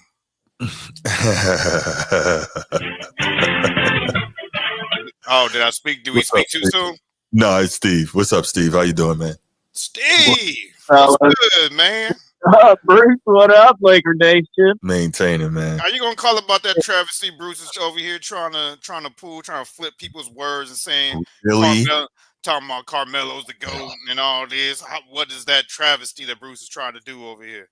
What travesty? Hold on. I'll break it down. First off, I gotta say, y'all been holding it down. The show's been great. The callers have been great, and I respect everybody's passion in supporting their favorite player. Right. I have I can't sit there and word police how people want to express themselves, although Bruce is correct. By definition and by meaning, it's hard to say just because my GOAT, my favorite player is my GOAT. I agree with Bruce, although I'm not going to sit here and argue and say somebody's wrong for saying it their way. I just disagree because I'm the same way as Bruce. Words have meaning because when you say my GOAT, you're still using the acronym greatest of all time. And it's like if you're admitting that he's my GOAT, it's not objective. And it's an objective title where it's like, I'm a huge Melo fan. He's the reason I really started watching the NBA because I followed him in that Syracuse run. And then KD came around. I love college basketball, so I started watching these guys in college. That's how I became a fan. I followed both their careers. I am a KD and Melo fan to the fullest.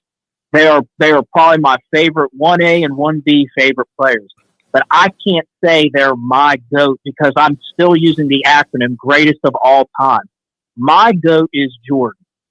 You know what I'm saying? That's how I would delineate. If somebody is passionate about their fanhood and they want to express it that way, they have every right to.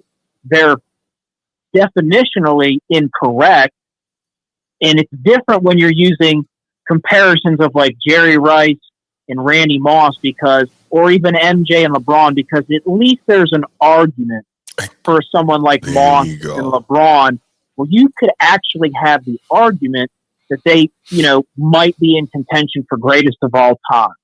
You can't have the argument, in my case, KD, or in this case, Carmelo, which I'm a huge Melo fan, man. I still got his Denver jersey from when I was in school, dude. I bought that shit as soon as it came out.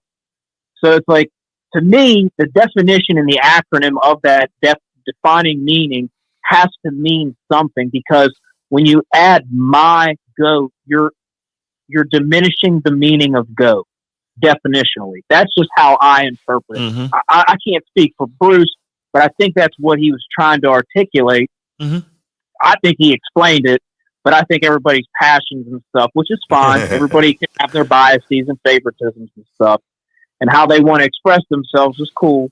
But to me, it's like when people say "my truth," it's it's like that's the same thing as when you say "my goat" in my worldview, because it's like, well, wait a minute.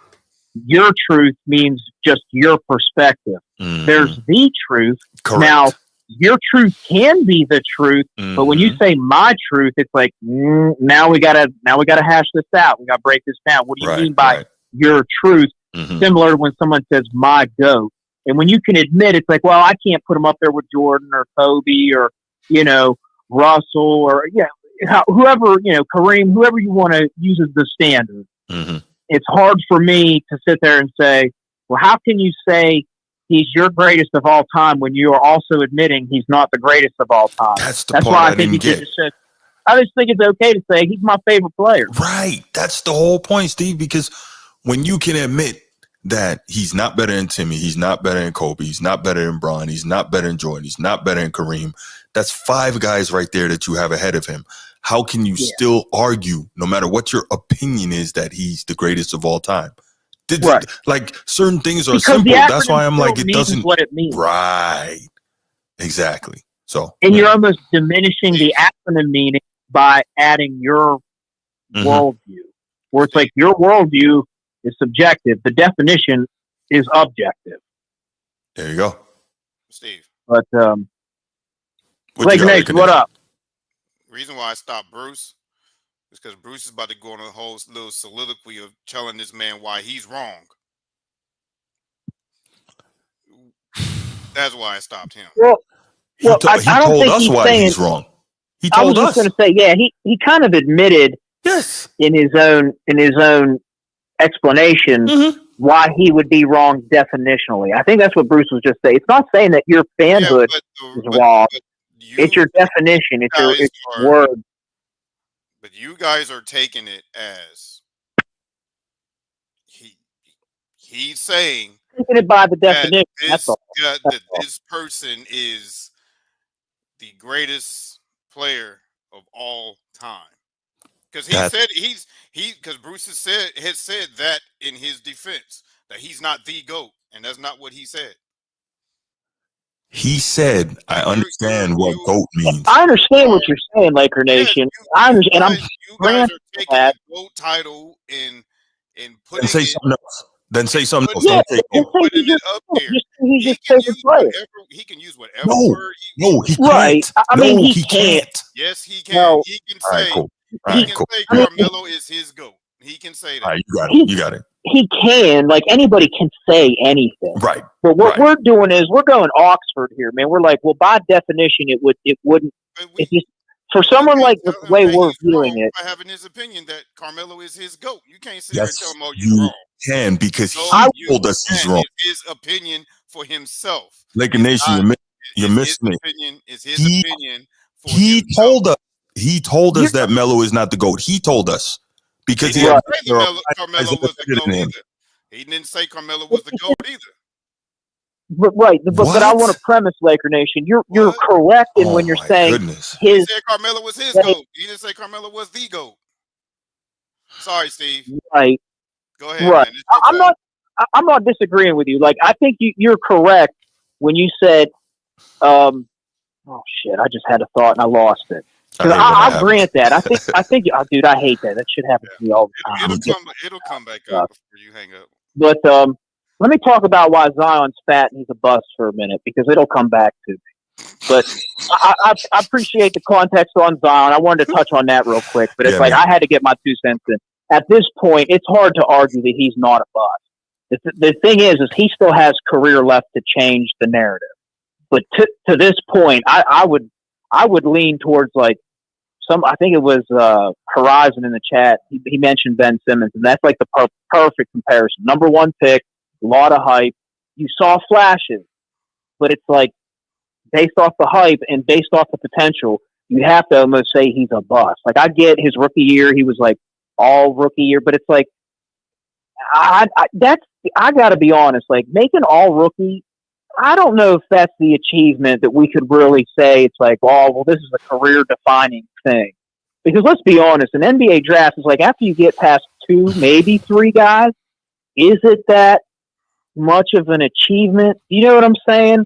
Like, we're not talking like an NFL draft where it's like you might have 12, 15 guys show out as rookies. And you're like, man, there's something here. In the NBA, it's different. It takes guys, there's a way bigger adjustment, I think, coming into the NBA. So that's why I would say Zion, to me, I'm premising, in my view, I'd say he's closer to a bust than he is anything else right now. But he has the potential and still enough career, if he gets his weight and his conditioning under control, to change that narrative. But to me, I look at Zion and I look at Ben Simmons as like, man, they're like one and the same. It's like they have the ability. We've seen it, but it's like, it just, I don't know. I don't know. Like their mental state, their discipline just doesn't seem to be like where their physical ability is. It's just not matching. But damn it, I'm trying to remember. Laker Nation, you said something, and I wanted it because I think you're right. This whole definition thing. Shoot, what? That's gonna drive me nuts. Damn it! What? I'm gonna think of it as soon as I hang up the phone. I'll think of it. And be like, son of a bitch! I remember. You know how that goes. But we still got one more topic left if you remember it. Yeah, and just throw it in the chat if you remember. Yeah, but I do want to give Melo his flowers. I've been watching him since Syracuse. He is probably one of the 5 greatest offensive players to ever touch a basketball. The dude could do anything as far as getting you a bucket. I know it didn't translate to a championship, which is disappointing. I think him leaving Denver the way he did, that was a bit disappointing too. You know, you can pick some things about his career and his legacy that you're like, you could hold it against him. I can't go. I don't. I wouldn't even say he's top 20 all time. He's definitely a top 30 to 40 type player in my opinion. But I mean, the guy was an absolute assassin. He was clutch. I mean, you guys were talking about the Syracuse run. Oh, yeah. We've never seen a freshman just walk into college ball and dominate. And the thing that no one really touched on is what made it even more impressive is he did it in the Big East when the Big East was loaded. That's a fact. It was a gauntlet, man. He took over Madison Square. Yeah. It was like nothing we've never seen from an 18-year-old kid walking into college ball. Absolutely phenomenal. He got robbed of Rookie of the Year. I know you guys touched on that. Absolute travesty. Yes. Braun sexuals from day one stole it from him. I'll never forgive them. It was highway robbery. It was disgusting. But yeah, shout out to Melo. It's well deserved. What's up? I said he outplayed him in the head-to-head matchups too. He always busted LeBron's ass. He always busted LeBron's ass. He definitely did in the rookie year when they head-to-head matchup. I wish Bruce would have had those clips. How can you have a better record than LeBron? You have better statistics. It's not by much, but it's like you have a better record in the West at that time. We're talking about the Suns. Sacramento had a squad. Dallas had a squad. Obviously, L.A.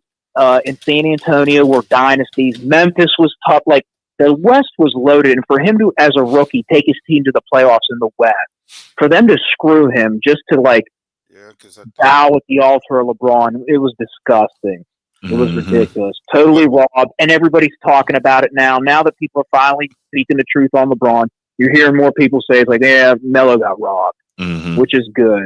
He was a fantastic Olympian. He was the number 1 all-time scorer in Olympic basketball until I think KD just passed him. He's got a lot going for him. Well-deserved.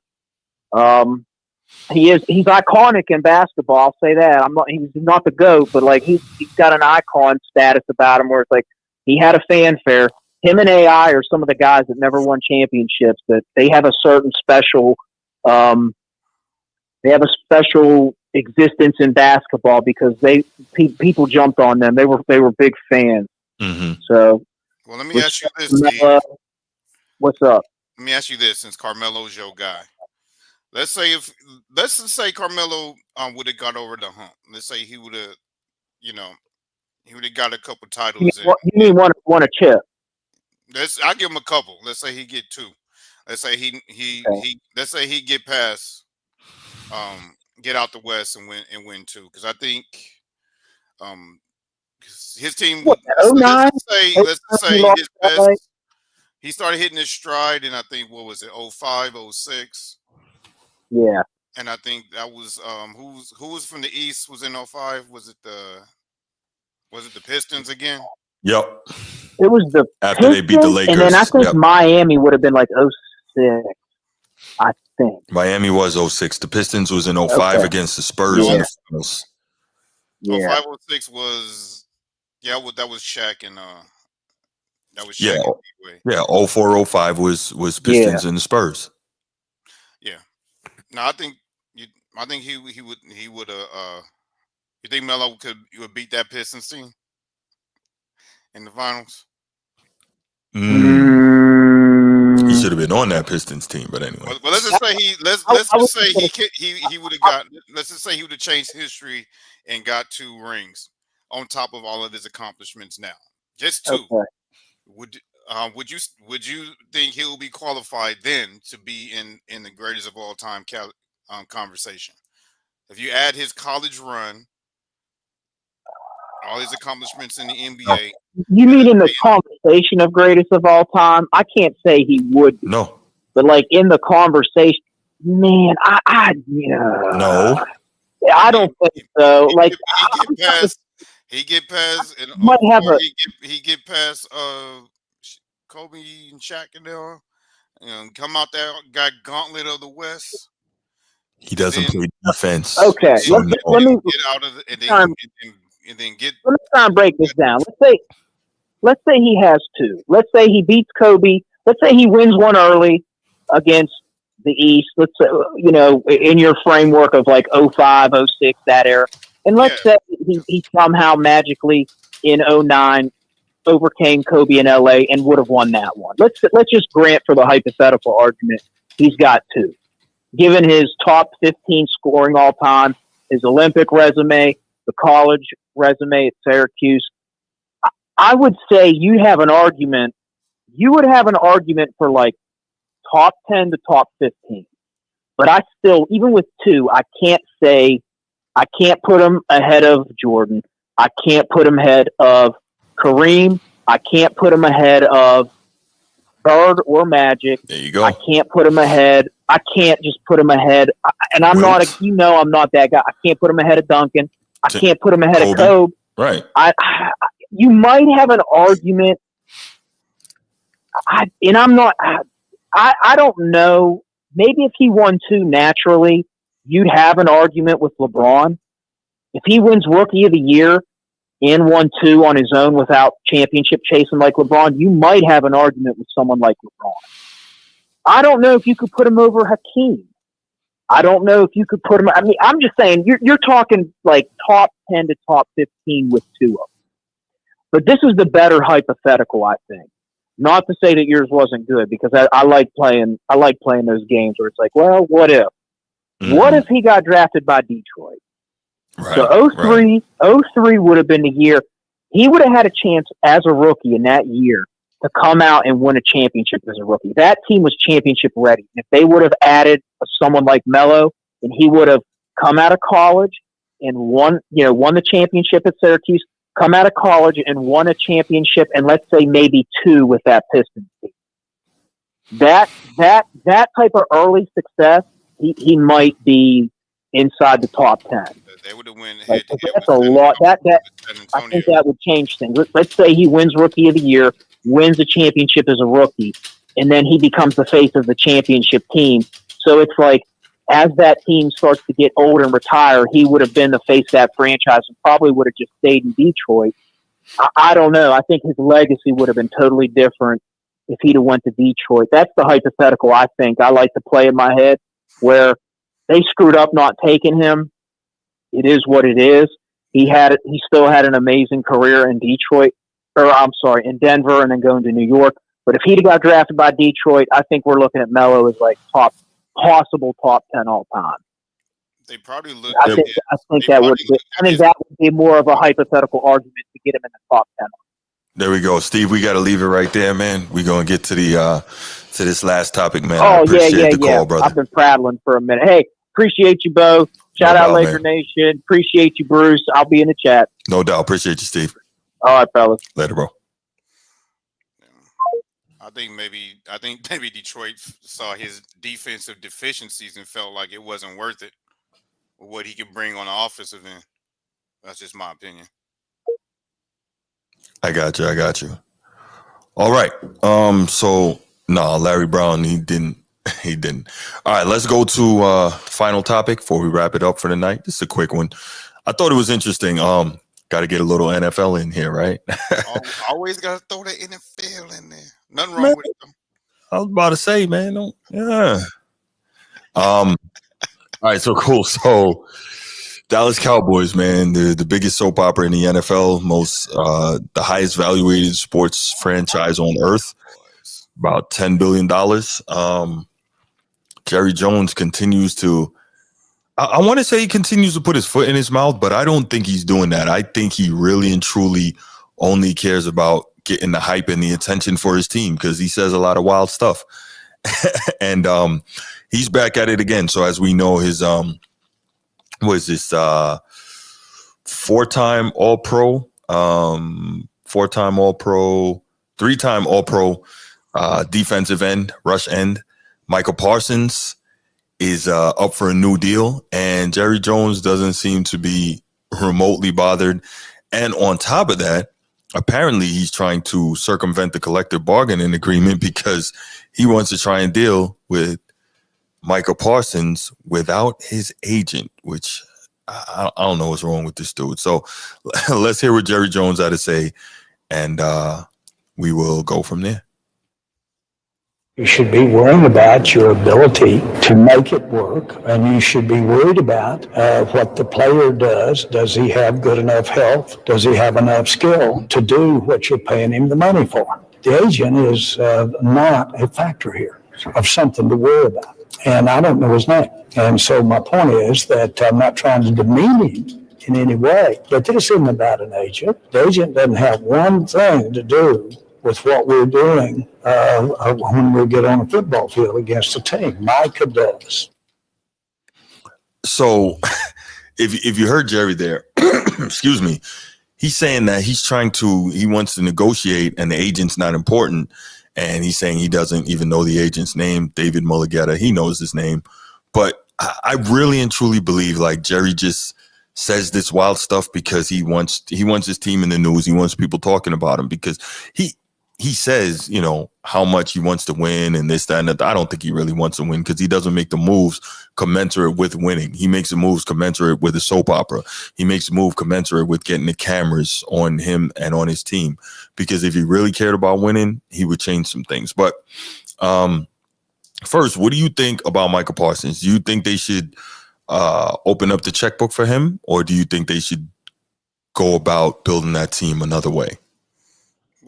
We don't even know what their identity is out there. Nope. So they don't either. No. Blow it up and start from scratch. So I don't think you could blow it up because you got two of the highest paid dudes at their position. You got Dak Prescott, the highest paid dude at his position, and then you got CeeDee Lamb, who's probably like third or fourth now, right? But here's what I would do. Realistically, you got Michael Parsons. Trade that dude for a haul. You know, people will give.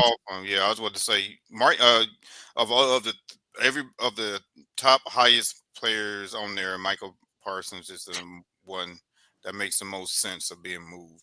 Because you can get some assets for him. Mm-hmm. If you want draft collateral, you need to do it before the draft, or trade him on draft day. Agreed. Because I mean, think about what you could get from Michael Parsons. And then you don't have to worry about paying them. So you could get picks, you could get players. And again, then you don't have to make this guy, you know, arguably the highest paid non-quarterback in the history of the game. Although I don't think he should get more than Myles Garrett. I mean, he's a beast, but if you look, his sack numbers and his tackles for loss numbers greatly decrease against the good teams. So I don't understand like yeah, the production is there, but against the better teams, it dries up. He'll eat and feast on bad teams, which is what you're supposed to do. But where is the production against the better teams and in the bigger games? Like, but nobody, for whatever reason, wants to admit that. I guess it's because he plays for the Cowboys or what. I don't know, but I'm very curious to know what's the deal with that. But yeah, so Jerry, I don't know, man. He also had some more commentary. I heard it after I had all this prep, so I didn't get a chance to cut it. But he's like, he never feels any rush to sign a guy because he would rather pay more and get it right than rush and get it wrong. And I'm like, yeah, okay, all right. So I guess that explains why. Was he throwing subliminals out there? I don't know, because I think people always ask him like, yo, why'd you wait? Because if you had gotten to it earlier, you could have saved some money. So his argument is he wants to take his time and he's willing to pay more as long as he knows he got it right. But my thing is this, right? Jerry Jones, to me, it's not really about taking his time and getting it right. It's about the longer you wait, the more people are going to talk about the Cowboys. And that's all he really cares about. He cares about the highlights. He cares about the attention. Think about this, right? When the Cowboys play, obviously he's at every game, right? Half of the media scrum goes looking for the coach and Dak Prescott.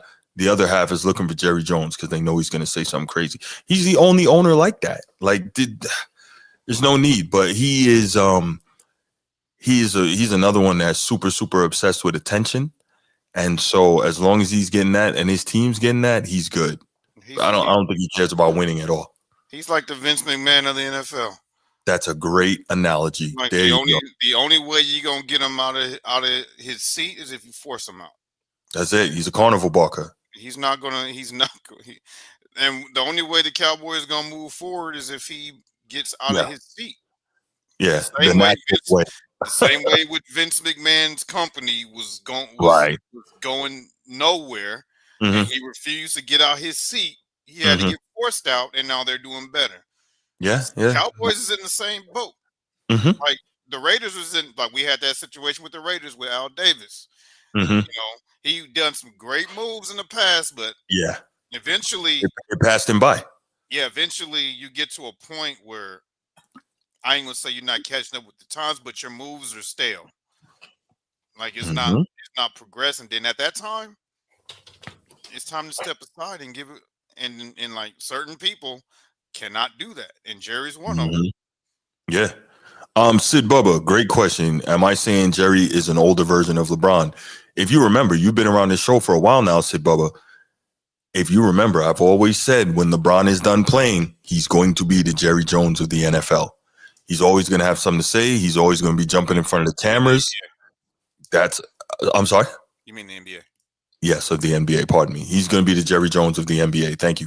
Yeah, he's always going to be jumping in front of the camera, screaming, look at me. He's always going to have something to say because he must have the attention. That's just, that's how he gets down. But I know what I want to ask you while you was talking about that. Yeah. You know why I would agree with you on trading Michael Parsons, especially at the draft. In the NFL, what draft picks are the most valuable? What round? Third round, I believe. Yeah, second and third round. Mainly the third round because that's when you get them gems. Yep. You get those plugs in your roster, and you don't have to give them a guaranteed contract. Beautiful. That's right. That's right. That's what the beauty of the NFL. Like you get I think that's day 2 now, right? The third round is day 2. Yeah, day 2. And once you get to day 2, there's no guarantees. That's right. So they can get they can get a couple third rounders and get some quality guys in there. And they'll get a good haul. Because you don't want to overstock in the NFL on first rounders and second rounders because that goes towards your cap. And I know in football, the cap, you got to play chess with your cap. Hard cap. Yeah, but also if you're an owner and you just want to do it, you can make the cap work because you can convert the salary, a lot of the salary in bonuses, and bonuses don't hit the cap. So if you do it that way, you can. Look, they keep talking, they keep pointing to it. Philadelphia, they managed to sign the guys they want, right? They don't have too many cap casualties. So it can be done if you want to do it. Former, I think, Packers GM Andrew Brandt I think he has a Substack now, and I've heard him speak on The Odd Couple a few times, and he says, "Yo, listen, teams can pay anybody they want to. They just have to be smart with the cap. They can do it. Yeah, it's just an excuse when they say they can't pay." So yeah, you just gotta be smart with the cap. You gotta look long term as well. Like you can't just like, oh, I'm just gonna throw this 90 million at you. Right. Yeah, you gotta look at your roster. You like, okay, Mhm. in 3 years, because most of these contracts, most of the bulk of the money comes on the back end. Am I right? So you gotta look. Okay, you got like you said, strategize it, or else you could be in Yeah. situations where your rookie quarterback who's balling out deal comes up, and then you got you got your main wide receiver who wants a new deal, and then you got your guys that you need to re-sign that needs deals. If you don't strategize it right, I'm just throwing hypothetical. It's not calling out no team. I got you. Yeah. I know it kind of sounds familiar to what certain teams are going through, but I'm just Mm-hmm. throwing out examples because we've seen this in the past. That GMs that don't manage, if you don't manage it right, you're gonna be like, okay, I can re-sign my quarterback who was balling out, but I can't put nobody around him for another 2 or 3 seasons. Right. You don't want that to happen. So I'm gonna use San Francisco as an example now. So what they're doing is they're putting Purdy. I know this is about Jerry, but they're putting Purdy's extension on hold and revamping this roster to get younger, get these draft picks in so they can get them that and have a team around them. But to go back what Jerry said, I ain't gonna say he's out of pocket, but he's out of pocket. He's out of pocket. Like, you can't make it be known that you're gonna try to re-sign a player without his agent present. Yeah, like what are you doing? That's like you getting a plea deal without your lawyer. That is right. Ridiculous. You can't do that. I think he knows what it is. I think he says things because he's all about the cameras. And I think we know that, he knows that I could be wrong, but that's my opinion on it. But it's embarrassing when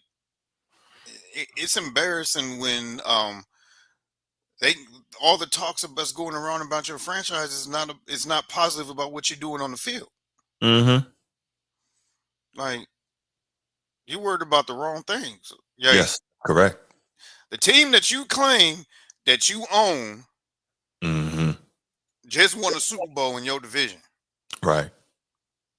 They won 2 since the last time you won one, Jerry. It's been a long time. It's been agreed. Like a long come on now. time. You got to get your priorities in order. Yeah, no doubt. Are you gonna take calls on this one or? Nah, man, we're gonna leave it right there. We're yeah, we're gonna call it. We're gonna call it a night. Yes, Sid Bubba, you are correct. All attention. That's all he cares about is attention. And going back to what you said, I don't think LeBron is gonna be like Jerry if he becomes an owner. Okay. Because he wants to do something that Jordan never did when he was an owner, which is win. So he have one notch. All that is great, but his obsession with the attention is not going. I think over time, like in the beginning, he's gonna be all about winning. He's gonna try to want to get that championship that MJ didn't get when he was an owner. Come on, we know how this dude move. But over time, as we get down the line, then it'll be a circus. So the only thing I'll say, and then we'll get out of here about that is, I can't wait to see LeBron as an owner, and I really hope that Mr. What do you call it, Mr. Player Empowerment and all of that. I really hope that he gets a player that's very powerful and very great that pushes back on him, and then with him as an owner, we'll see. What is this? Going to get a taste of his own medicine. Yeah, exactly. Let me take this. Let me see what this is. Is that Transformer? Nah, Format Podcast. Who's this? Hello? Okay. Somebody's calling from Maryland. So, all right. But anyway, we'll go ahead and we will leave it right there. That you, Brucey, calling from a different number? I don't know who that is. Format Podcast. Who's this? Hey man, this is Bruce, man. You know I'm gonna let you go. You talk about my man LeBron, man. You know I'm gonna let this go. I'm at work though. I It's gonna be knew 30 it. seconds. Mm-hmm. I knew it was Brucey. I Talk knew about it. my man, talk about my man. You go ahead and talk about my man. It's gonna be like Jerry Jones. How could you say? First of all, shout out Melo, born in Brooklyn, but you know he got the dog from Baltimore. We all know that we got the dog from. How we Shout out know to that? my man Melo. I Okay, missed Melo. that, bro. I can't talk for the last joint, but I ain't even gonna say nothing. But shout out to Melo. Brooklyn born, Baltimore bred, and that's where he got the dog from. The Baltimore gets all the credit. Mm-hmm. And yeah, I hear you on here talking shit talk about my man gonna be like Jerry Jones. I hope he do be like Jerry Jones. Shit, they got 3 rings. Shit, they got 3 goddamn rings. I keep talking about Jerry Jones. I believe, I think Jerry Jones is misunderstood. Mm-hmm. He's misunderstood. Well, the Cowboys been winning for the past 4 years. They haven't won a ring. Well, they've been 12-5 for like 3 years straight. I mean, goddamn, what could they do, bro? He ain't on the field with the players. Shit. It ain't this fault they be losing in the playoffs. What are we You misunderstanding? talk about Jerry Jones like he has been doing an exceptional job, truthfully. Brucey, Yes. Brucey. I'm not gonna hold this call up. But you can't just get on the phone with me and just throw stuff out there and just go on like nah, bro. How is he misunderstood? What are we not understanding about Jerry Jones? Please explain. He's misunderstood, man. Like, y'all, listen, everybody loves attention, man. Goddamn. Stop acting like that. Not everybody. Everybody loves attention. Not everybody. Everybody loves attention. Stop just letting everybody don't like attention, bro. Let me interrupt real quick, Laker Nation. Tim Duncan. Let's talk about my man. Hold up. Let's talk about my man going. He can be better than Jerry Jones, the king. Did Tim Duncan love attention? You said everybody loves attention. Did Tim Duncan love attention? Okay, Tim Duncan didn't like attention, but everybody's not Tim Duncan. But you just said goddamn everyone loves attention. Magic loved attention. Who? To say he didn't. Who? The Magic Man. I just asked you about LA Tim Lakers. Duncan. Magic ain't like attention? You said everybody loves attention. Then I said, did Tim Duncan like attention? Certain degree. And you start talking about Magic. But listen. That doesn't add up. Tim Duncan didn't like public attention, but I'm pretty sure he liked attention from people in his circle and his family. I mean, I'm just saying in general, people like attention. Mm-hmm. Some people are introverted, some people are extroverted. And some people Jerry Jones just seems to be way more than others, i.e. LeBron and Jerry Jones. But go ahead. Man, come on, man. Stop that, yo. You just had to bring Braun name in it, boy. I swear. How? That man is in your dream like Freddy Krueger, bro. Stop. Seriously, bro. I've been saying for a long time now that when LeBron becomes an owner, he's going to be Jerry Jones. But guess what, though? No, guess he's what? not, man. Okay, no, but guess what, Bruce? Here's the beautiful thing. All we have to do is sit back and wait. And guess who, inshallah, is going to be here to remind you. Just saying. Why?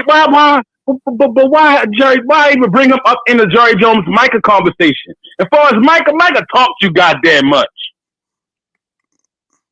They were trying to compare him to Lawrence Taylor. Like, remember that game Lawrence Taylor attended? Lawrence Taylor went to the game. Lawrence Taylor they told me he liked me. Lawrence Taylor showed up for the game. Nigga ain't do shit that game. Blasphemy. But yeah, Micah, he need to get off the podcast. He talks too much. I mean, he's just. Well, everybody doing it now. All the athletes, they getting all the power. Athletes say, instead of letting the media podcast, let us start doing our own podcast. And yeah, man, you all over the place, man. How you can't stick to a topic? Well, you all over the place, bro.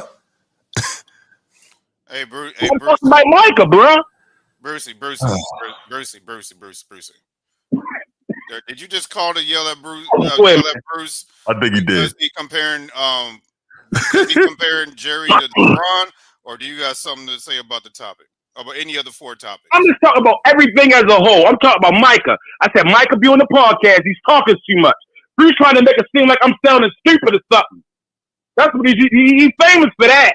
Micah do talk too damn much. He's trying to make it sound like I'm not smart. I don't have no wit because how I say shit. A lot of time I'll be trolling for real. I be trying to have fun, get everybody to laugh and enjoy. Hey, do you think Zion's Liquor Nation, you too. Liquor Nation, you do too. I be seeing a little shit you be saying, but like it's all love, man. Liquor Nation, cool guy, man. I don't want no trouble with that, man.